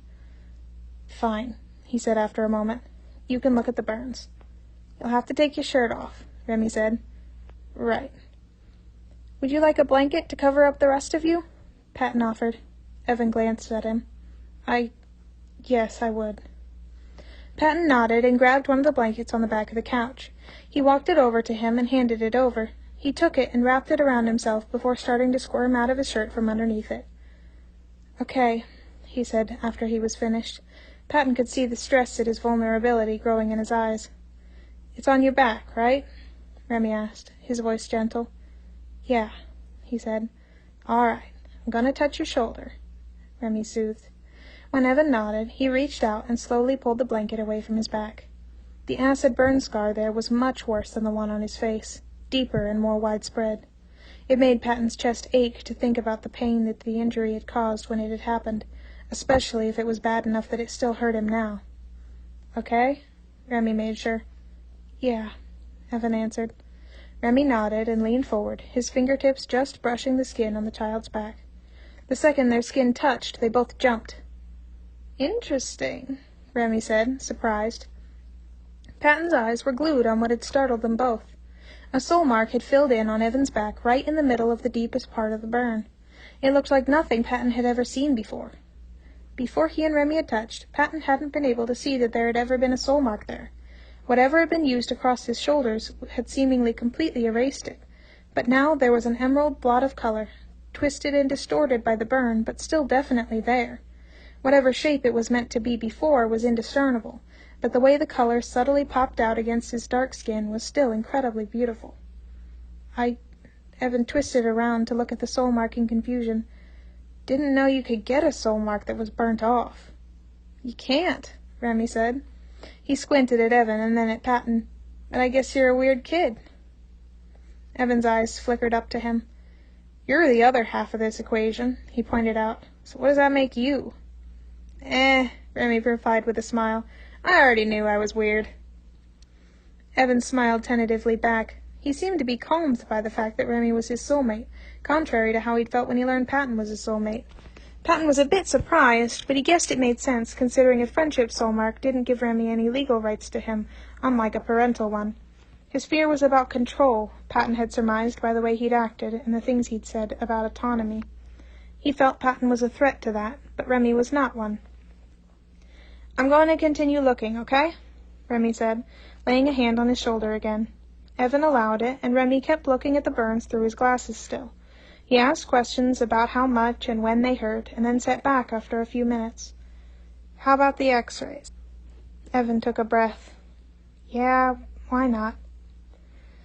Remy nodded and took off his sunglasses. He spent a few minutes looking at Evan, asking him to move into certain positions every so often. Eventually, he put the sunglasses back on and sat back. "I'm going to be straight with you, kid," Remy finally said. "Are you a shapeshifter?" The tension that had left him after learning Remy was his soulmate returned full force. "It's all right if you are," Remy placated. "I won't do anything or tell anyone outside of this room. but I haven't heard much about impaired thermoregulation in anyone without a brain or spine injury unless they were shapeshifters. That, combined with your bone growth irregularity, imply you've been using shapeshifting too much." Evan did not seem inclined to answer, his eyes on his knees. Jimmy did not have the same reluctance. "Yes, he is," Jimmy said. "You're a dick, Jimmy," Evan grumbled. "You probably shouldn't teach him that," Patton tried. "He taught me most of it," Evan replied with an eye roll. "I know all of the bad words," Jimmy declared cheerfully. He held up a finger as though starting to count. No, Patton quickly cut him off. "I believe you." Evan seemed amused at least, his mind evidently taken off of his powers for the moment. Remy snorted a bit himself. "You're a character, aren't you?" he asked. "That's a nice way of putting it," Evan said. Remy reached out to pat Jimmy on the head, and really Patton shouldn't have been surprised when they both jolted a bit. "Cool!" Jimmy enthused. "I have a doctor soulmate. Can you x-ray me? Like with a real x-ray machine, not with your weird eyes? I want to see my insides. Then can you label all of my bones for me?" Remy snorted. "I reiterate, a character." "I don't know what reiterate means," Jimmy declared proudly. "Say something again," Remy informed him. He glanced down at his arm. "Huh," he said. "That one wasn't there yesterday." There was one on the back of his hand, almost at his wrist, meaning it was somewhere between an older brother and an uncle relationship. Jimmy likely had one higher on his arm. "You didn't notice?" Patton asked. "Bitch, please." Remy waved him off. "I woke up 5 minutes before I had to leave for my exam and came right here." "Remy, can you please not—" "You almost said the C word, Patty. I think they're a lost cause." Patton frowned, unhappily, but decided to let it slide for now. Remy turned back to Evan, still smiling softly. "So," he said, "I'm guessing you've been using your shape-shifting a lot?" Evan nodded. "Well, doctors typically recommend that people don't shape-shift much until they're around 14, Remy informed him, "mostly because overextending it can cause some problems. How old are you?" 12, Evan answered after a beat of hesitation. "All right," Remy said. "That's a bit young, and I can tell you've been doing it for a while. You've honestly messed up a bit of your growth process." Evan looked at his lap, not saying anything. "I don't blame you," Remy said. "I don't think you probably wanted to do all that, which means you probably had to. You're obviously a survivor, but it does pose some issues moving forward." "So, should he try to stop shape-shifting?" Patton asked. "It would actually be worse if he doesn't use it at all at this point," Remy replied. He turned to Evan, who was still not looking at him. "There are exercises I can give you. For now, you should only do those twice a day and no other shape-shifting. After a couple of weeks, you can start using it a bit outside of that, but no full shifts and not more than a few minutes at a time. That should get your body heat to regulate more normally." Evan did not look happy with this prospect.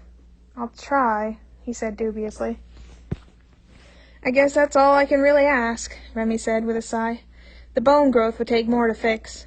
More physical therapy with your shape-shifting as well as without. Some of it is probably permanent damage." Evan shrugged. "I figured," he said a bit bitterly. "It will be all right, though," Remy assured, putting his hand on Evan's knee. Evan looked up at him, and Patton could see exactly what he was thinking.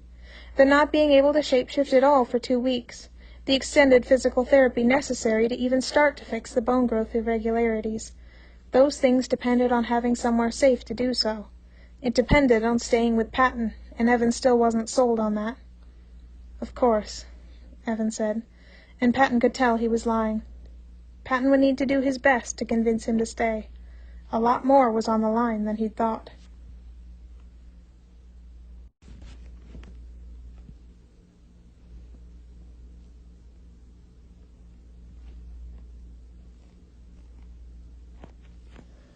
A Twist of Fate by AdrianaintheSnow, Chapter 7.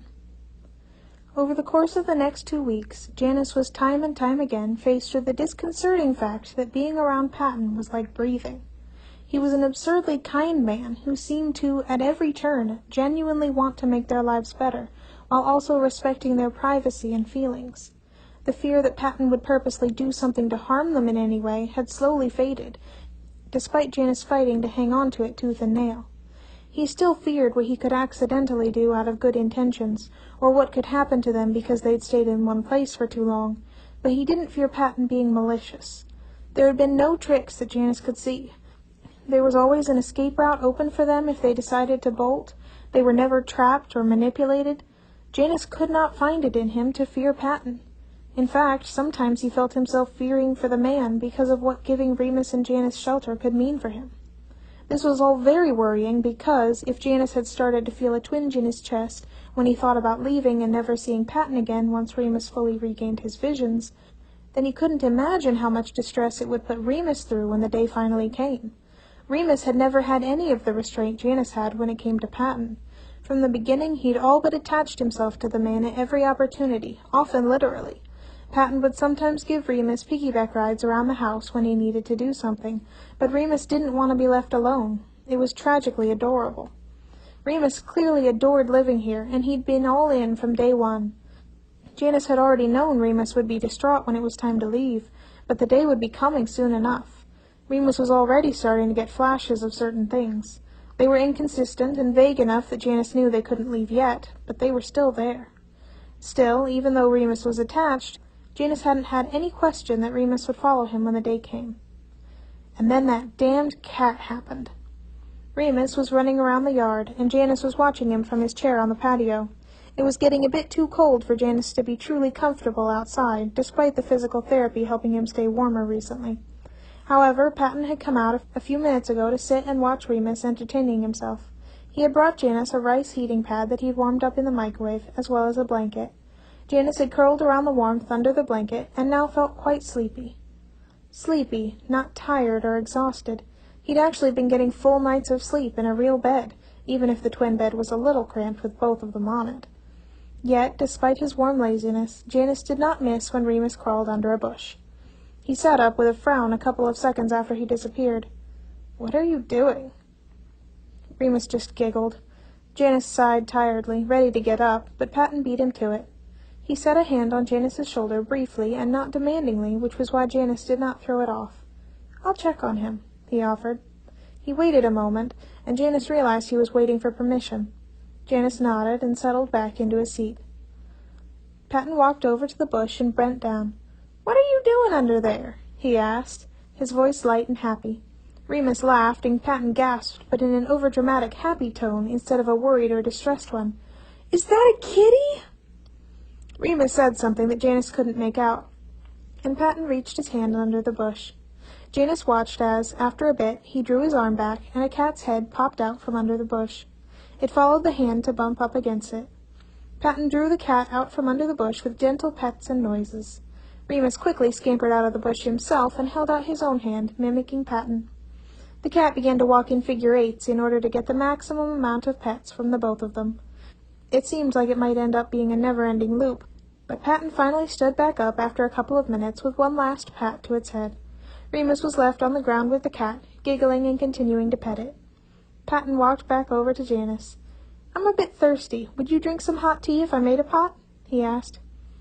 Janice nodded absently, watching as Remus found a long blade of grass and started waving it in front of the cat to get it to play with it.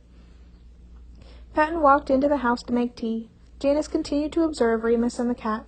Remus went back and forth between playing with and petting the cat, seeming incredibly happy. He turned to walk away from it, and it followed after him, meowing unhappily. Remus giggled and turned back to pet the cat once more for a few seconds. This process repeated again and again until Remus finally managed to get to his intended destination.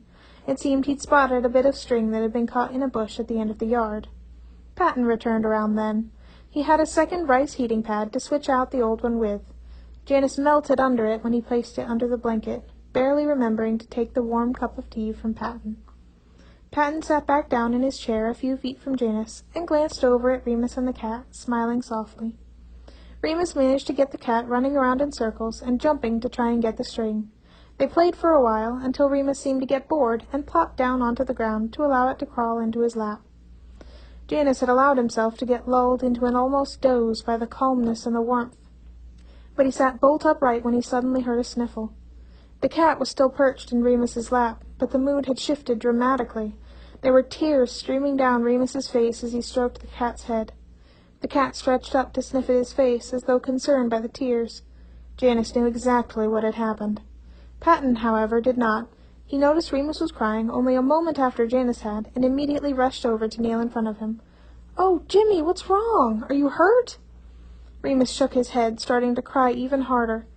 "Oh, honey," Patton soothed, moving to wipe tears off his face with his sleeve. "What's wrong?" "I love her," Remus sobbed, clutching the cat to his chest. Patton looked confused for a moment. "I don't want her to die." "Shh, honey," Patton said. "What do you mean?" "She's too little," Remus cried, "and she doesn't have a mom, and she's going to freeze to death." Patton hesitated. His thumb idly rubbed another tear from Remus's cheek as he thought. "What if we take her inside?" he asked. Remus's sobs quieted, and he looked up at Patton with watery eyes. "Huh?"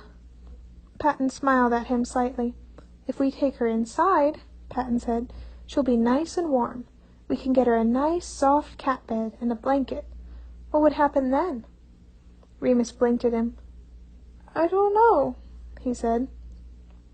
"Well," Patton said patiently, "I don't think the cold can hurt her when she's warm inside. So why don't we take her in the house?" He turned to the cat and held out a hand, palm up, for it to sniff. "Do you mind if I pick you up, miss?" Patton asked it softly.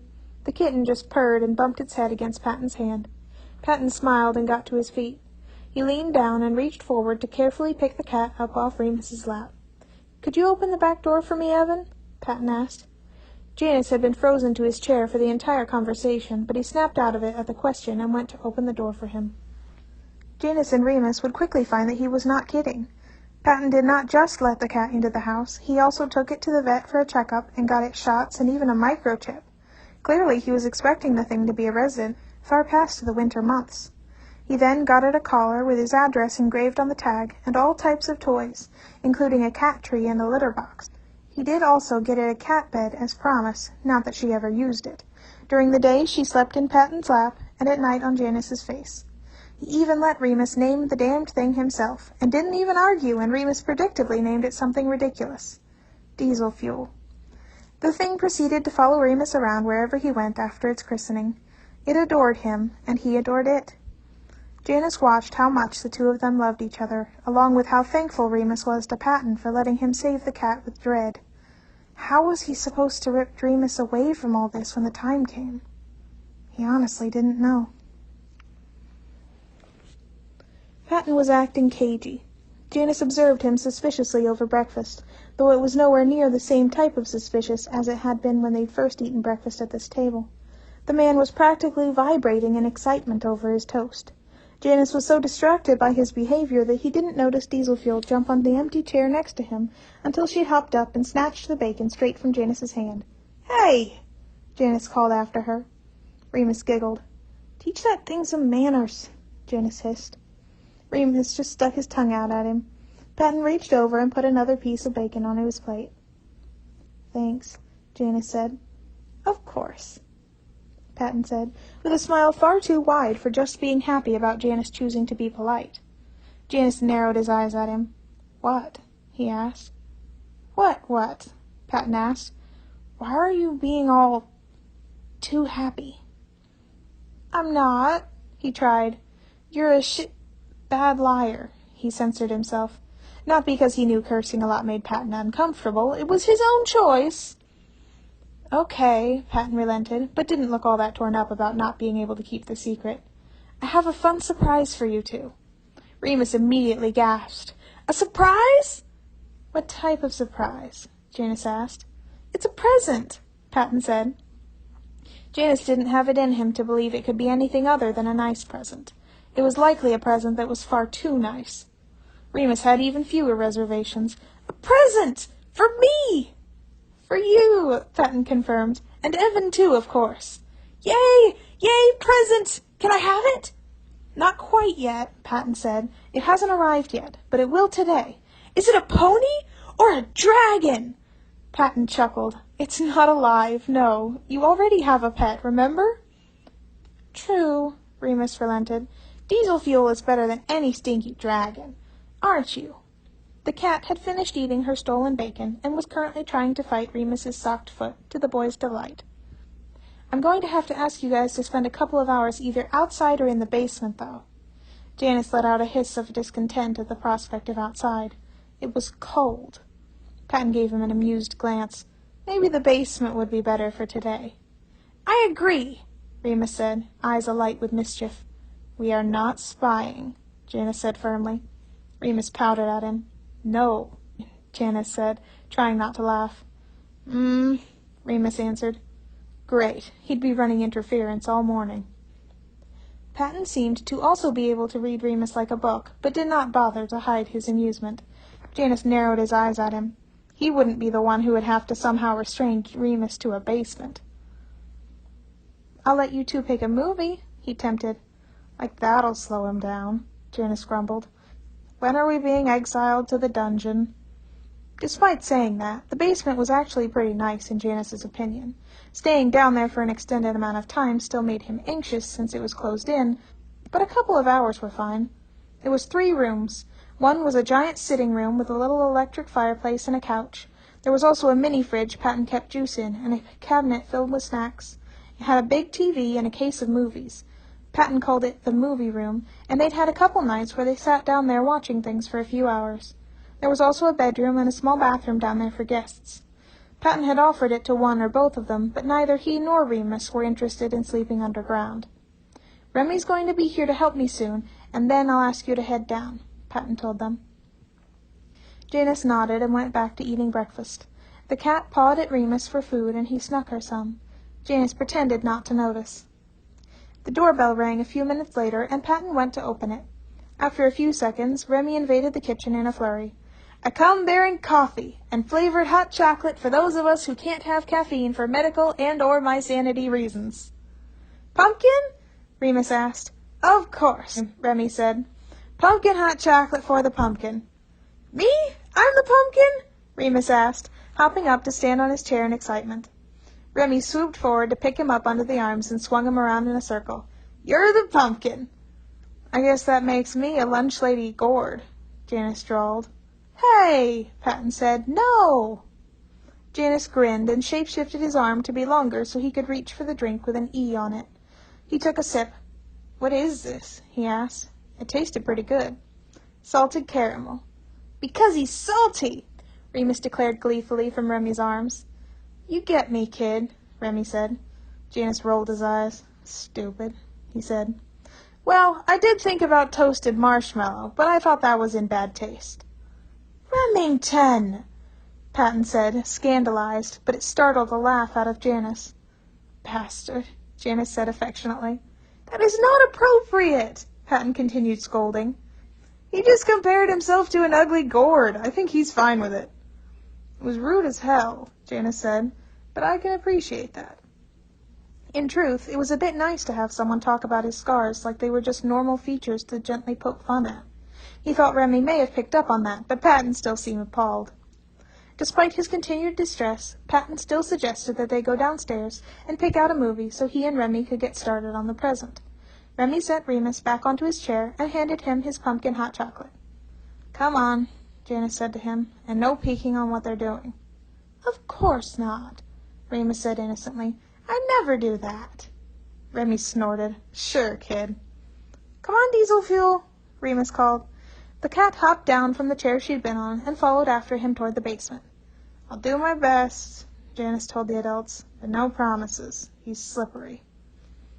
"If you can keep him downstairs for 30 minutes or so, we should be mostly okay. We just have to bring something in. You might hear some banging." Janice raised an eyebrow. "Putting a lot of trust in you people." Patton smiled softly at Janice, and Janice felt his heart squeeze a bit. Instead of confronting those emotions, he turned on his heels and followed Remus toward the basement. "Patton doesn't have any good movies," Remus complained when Janice arrived at the bottom of the stairs. By good movies, he probably meant ones that were bloody and disturbing. Janice was fairly confident that Patton probably did have a few good movies, but had hidden them. The only movies in the movie case Remus and Janice knew about were age-appropriate kid movies, and Janice wasn't going to put it into the boy's head that there may be others somewhere. Remus sighed and selected Mulan from the case. At least this one has swords. They started the movie, and Remus's eyes were already flickering to the staircase before the intro was finished rolling. He seemed to get even more interested when they could hear banging from upstairs. He twitched a bit, looking toward the steps, and Janice reached over and grabbed his hand without looking. "I wasn't gonna," he claimed in a whine. "No, Remus." Remus grumbled and settled back down, not that Janice expected him to give up so easily. The banging stopped after only a few minutes, but the lack of sound only seemed to increase Remus's curiosity. "You should go spy on them for me and report back," Remus whispered to his cat about an hour into the movie, like he thought Janice couldn't hear him from the armchair. Diesel Fuel purred and continued to make biscuits on his thighs. "I will give you so much tuna if you do this for me." She bumped her head into his chin, and he sighed. "Why is everyone working against me? What did I do to deserve this?" Janice shape-shifted his arm to poke him in the side. He groaned and flopped onto his back. He looked up at Janice from the floor. "Want some more popcorn?" he said innocently. "I can make it." Janice replied, suspicious. "No, I think I'll be the one that makes it." Remus gave a put-upon sigh. "Fine." Janice shook his head and stood, turning to the small kitchenette. The little bastard made a break for it. "Hey!" Janice yelled. Luckily, he didn't have to chase after the nightmare, because said nightmare gave an indignant squeak near the top of the stairs. Remy carried a scowling Remus back downstairs. "I want to see," he complained. "You'll see in a little bit," Remy replied, smiling.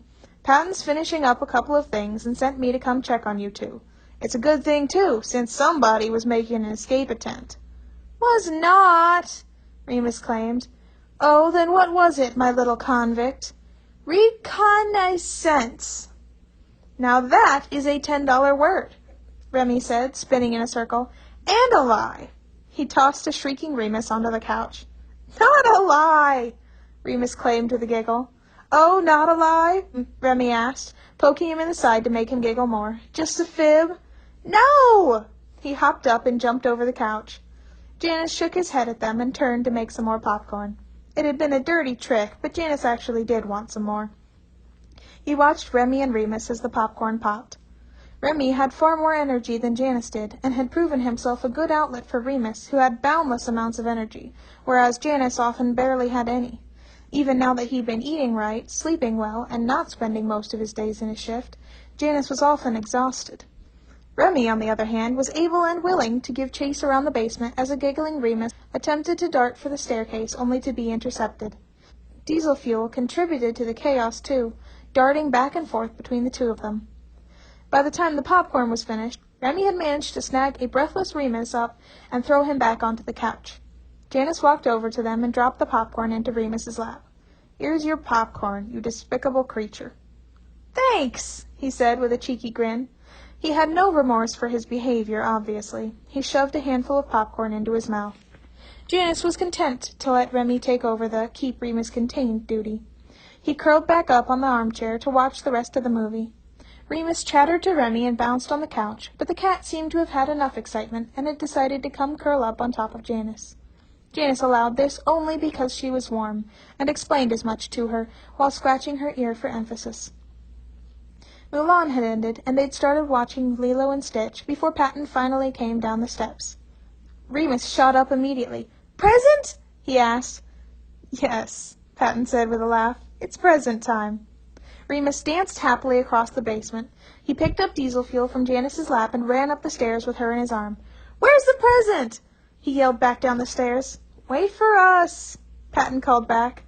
He offered Janice a hand up, and Janice took it. Remy stood up and stretched.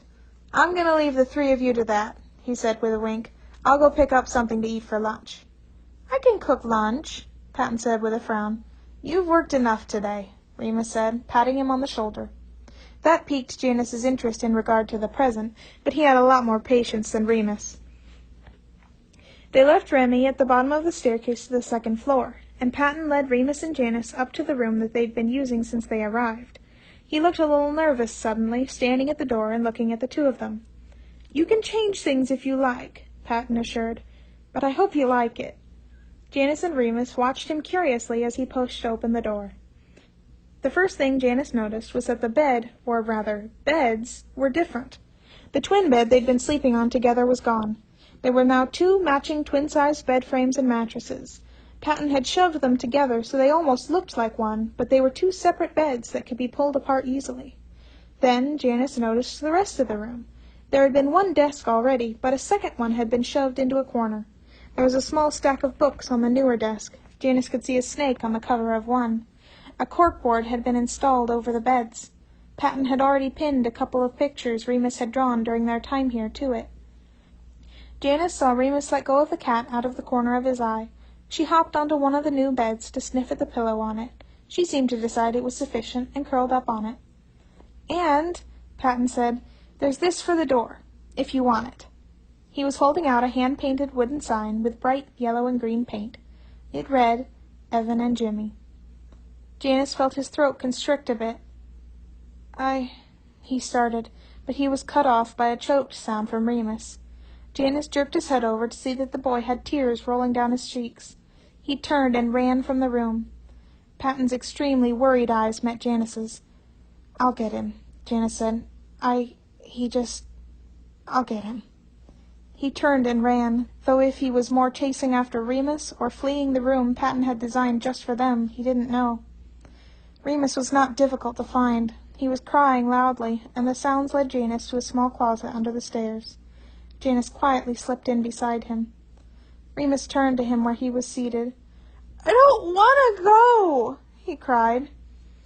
Janice cringed. He'd been anticipating this conversation, but it didn't make it any easier.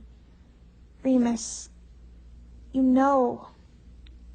of all people know why we can't stay," he said. "We can't stay still. We've stayed still for too long already. You know that." "But—" "You know what will happen if Halo Mark finds us," Janice said. "You've always known. I'm a failed investment and you're a disobedient tool. We get caught and I die, and you know—" Janice's eyes burnt with tears. "You know what happens to you. Staying with Patton is too much of a risk. It's not like he can protect us. He can't even kill the spider, let alone face off any of the marked. As soon as your visions work fully again, we have to run. We can't risk this." Remus looked at his feet for a few long moments, and then said, "I don't want to die cold." "We'll find a place to stay for the winter. I know you see us freezing to death in a lot of your visions, but if we're careful, none of those will come true. We just have to—" Remus looked up at him abruptly, eyes serious and sharp. Suddenly, Janice had the inexplicable feeling that he wasn't talking to a 9-year-old anymore. Janice could see a man in those familiar dark green eyes. There was a man in there looking back at him from decades down a wrong path. A chill went up and down Janice's spine. "No, Janice," Remus said, his voice tired and worn. "I don't want to die cold." Janice said, hesitating under that gaze that said so much, that had seen so much. What exactly, Janice did not know, but he knew just from those eyes that he never wanted to. "Okay," he said. "Okay, we'll stay." As soon as the words left his mouth, Remus blinked, that intense expression clearing as suddenly as it had arrived. "Oh," Remus said. "My visions just came back. Weird, I wonder why." "Yeah," Janice said distantly. "I guess we're staying." Remus gasped, seeming surprised and thrilled. "Really?" Janice said, looking him over. "Yes."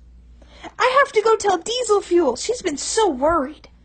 He sprinted from the closet and took off up the stairs, screaming for the cat. Janice slowly got to his feet and followed at a much more sedate pace, his mind still racing. He didn't know how they would stay and not be found. He didn't know what this future held, but he knew he didn't want the other one. He didn't want the future without— His eyes met Patton's from down the hall. He slowly walked forward until he was a few feet away. Patton still seemed concerned, even though Remus was clearly not upset anymore. He had already sprinted into the room and was jumping on the bed, chattering his cat. "Remus," Janice said. "What?" asked Patton. His name's not Jimmy. It's Remus. So you're going to have to change the stupid sign." Patton paused, hope in his eyes. He must know what this meant. "Remus," he said, testing it out. "I see."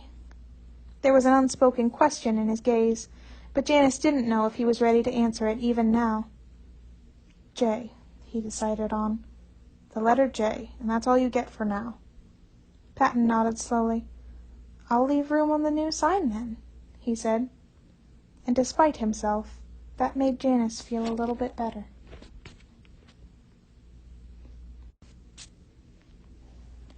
A Twist of Fate by AdrianaintheSnow, Chapter 8. "And then," Remus said, "we found a huge piece of paper, and I arted a dragon onto it." "Arted, huh?" Patton asked. "Yeah, 'cause I didn't just draw it, I also used tape." "I see," Patton said, biting his lip to keep in the giggles. "Anyway, Jay said that we couldn't put it up outside the base because it would make it easy to see that people were living there. That was okay, though, because it would have gotten destroyed by the wind the next day." Patton nodded. Remus had said that statement with that particular certainty that he sometimes did. Patton, not for the first time since Remus and Jay had come to live here, felt that he probably had some sort of psychic ability. It would make sense and would explain how the two of them had managed to live on their own for so long despite being so young. He hadn't been officially told about Remus's powers, and considering how Jay had reacted to his own powers being outed, Patton hadn't wanted to bring it up. But some of the things Remus said worried Patton. He was trying to figure out how to best broach the topic with them so he could try and help him.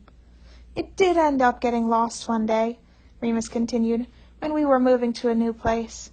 I was sad." "Well," Patton said. He pulled the pan he'd prepared with parchment paper toward him. "Maybe you can recreate the octopus lair drawing, or, art piece. You can put it up on your corkboard in your room." Remus's eyes widened. Clearly he had not considered this. "Do you have a red pen and green duct tape?" Patton chuckled. "I'm not sure about the green duct tape, but I can grab you some from the store later today." "Really?" Remus asked, eyes shining. Gosh, he was so easy to get excited. Patton loved making him happy with little things.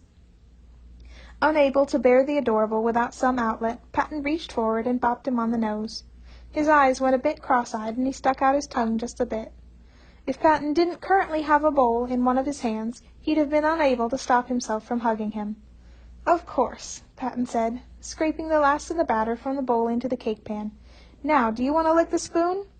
Remus's eyes lit up as Patton held it out to him. "Thank you!" He took the spoon Patton had been using to mix the cake batter and stuck it into his mouth.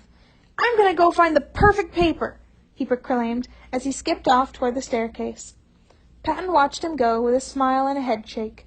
He'd have to remember to go retrace his footsteps and clean up any stray batter he may be flinging across the steps right now. He moved to put the cake in the oven before setting the timer and placing the empty bowl into the sink. Deciding to wash it once the spoon had been returned to him, he turned to walk into the living room. He barely managed to suppress a laugh at what he found. Jay and Diesel Fuel had discovered the electric heating pad yesterday. Currently, Jay was leaning back in the recliner with the electric heating pad over his stomach and chest. Diesel Fuel was curled up on said heating pad on top of him. They were both sound asleep, Jay's hand resting in the fur on the side of Diesel Fuel's neck. Patton stealthily took his phone out of his pocket and snapped a few pictures. Jay's eyes flickered open a couple of pictures in, and he made a disgruntled hissing sound that could have come from Diesel Fuel if she wasn't fast asleep. "Sorry," Patton said. "You two are just so cute." Jay rolled his eyes, but didn't seem up to protesting too much. He scratched the cat's ear and shut his eyes once again. "Wait," Patton said. "Before you go back to napping, would you rather have pasta or burgers for dinner? I need to get things thawing." What kind of pasta?" he asked, without opening his eyes. "What kind would you like?" "Can you do chicken Alfredo?" "I think that's possible," Patton said. Jay gave a soft groan of protest, and Patton chuckled. "I'll make extra so you two can have something to eat for lunch tomorrow," Patton said. "Thanks." Patton had been taking off as much time as he could the past couple weeks, but he still needed to work at the bakery sometimes. The owner, Mrs. Lovington, had been kind to him over the years, and she was getting older. He was the only one other than her who knew how to do a lot of things with the business, and it felt wrong making her do everything. While he didn't actually own the business, he still felt a certain responsibility to it. Not to mention, while the money was not tight with his inheritance, he was not foolish enough to depend on that forever, especially since he was planning to raise at least 2 kids. Yet, he felt guilty leaving Jay and Remus alone, but they weren't comfortable with being left alone with anyone other than Remy, who was back at school as of this week, or being out in public too much. Sometimes they'd consent to coming to the bakery briefly to eat, but overall they wanted to hide away at home. It was fair from the little they'd told him about what they were running from. Patton knew he didn't even have half of the story yet, but when they decided to stay, they'd sat him down and basically explained to him that he was in danger around them. Jay had even admitted that the people who had given him his scars, who had burned off his soul marks, were the people still looking for them. Of course, it wasn't like they were unused to being alone. They'd cared for themselves for over a year, but still. He tried to get Remy to come as often as possible despite his busy schedule, but he couldn't be here every day Patton wasn't. Thinking of Remy, the doorbell rang, drawing Patton out of his thoughts. He was a bit earlier than he'd said he'd be, which meant that Janice popped up, dislodging a displeased diesel fuel. "Remy probably just got out of class early," Patton soothed. "I'll answer it." Despite his reassurance, Jay did not fully relax back into the chair. "I'll just be a moment." Jay nodded tightly, and Patton reached forward to pat him on the shoulder before walking out of the living room to the front hallway. He pulled open the front door, but did not see Remy. He blinked and looked down to focus on the figures in front of him. There were 2 boys standing at his doorstep holding hands. Upon registering one of their faces, Patton frowned and instinctually looked back into his house, even though that was ridiculous. Remus was just... Before he could gather himself to speak, the boy with Remus's face beat him to it. "Hi," he said, drawing Patton's attention back to him. "My name's Roman, and this is Logan." He reached forward and poked the back of Patton's hand right on one of the unfilled-in soul marks. It filled in at his touch. "I'm your soulmate,"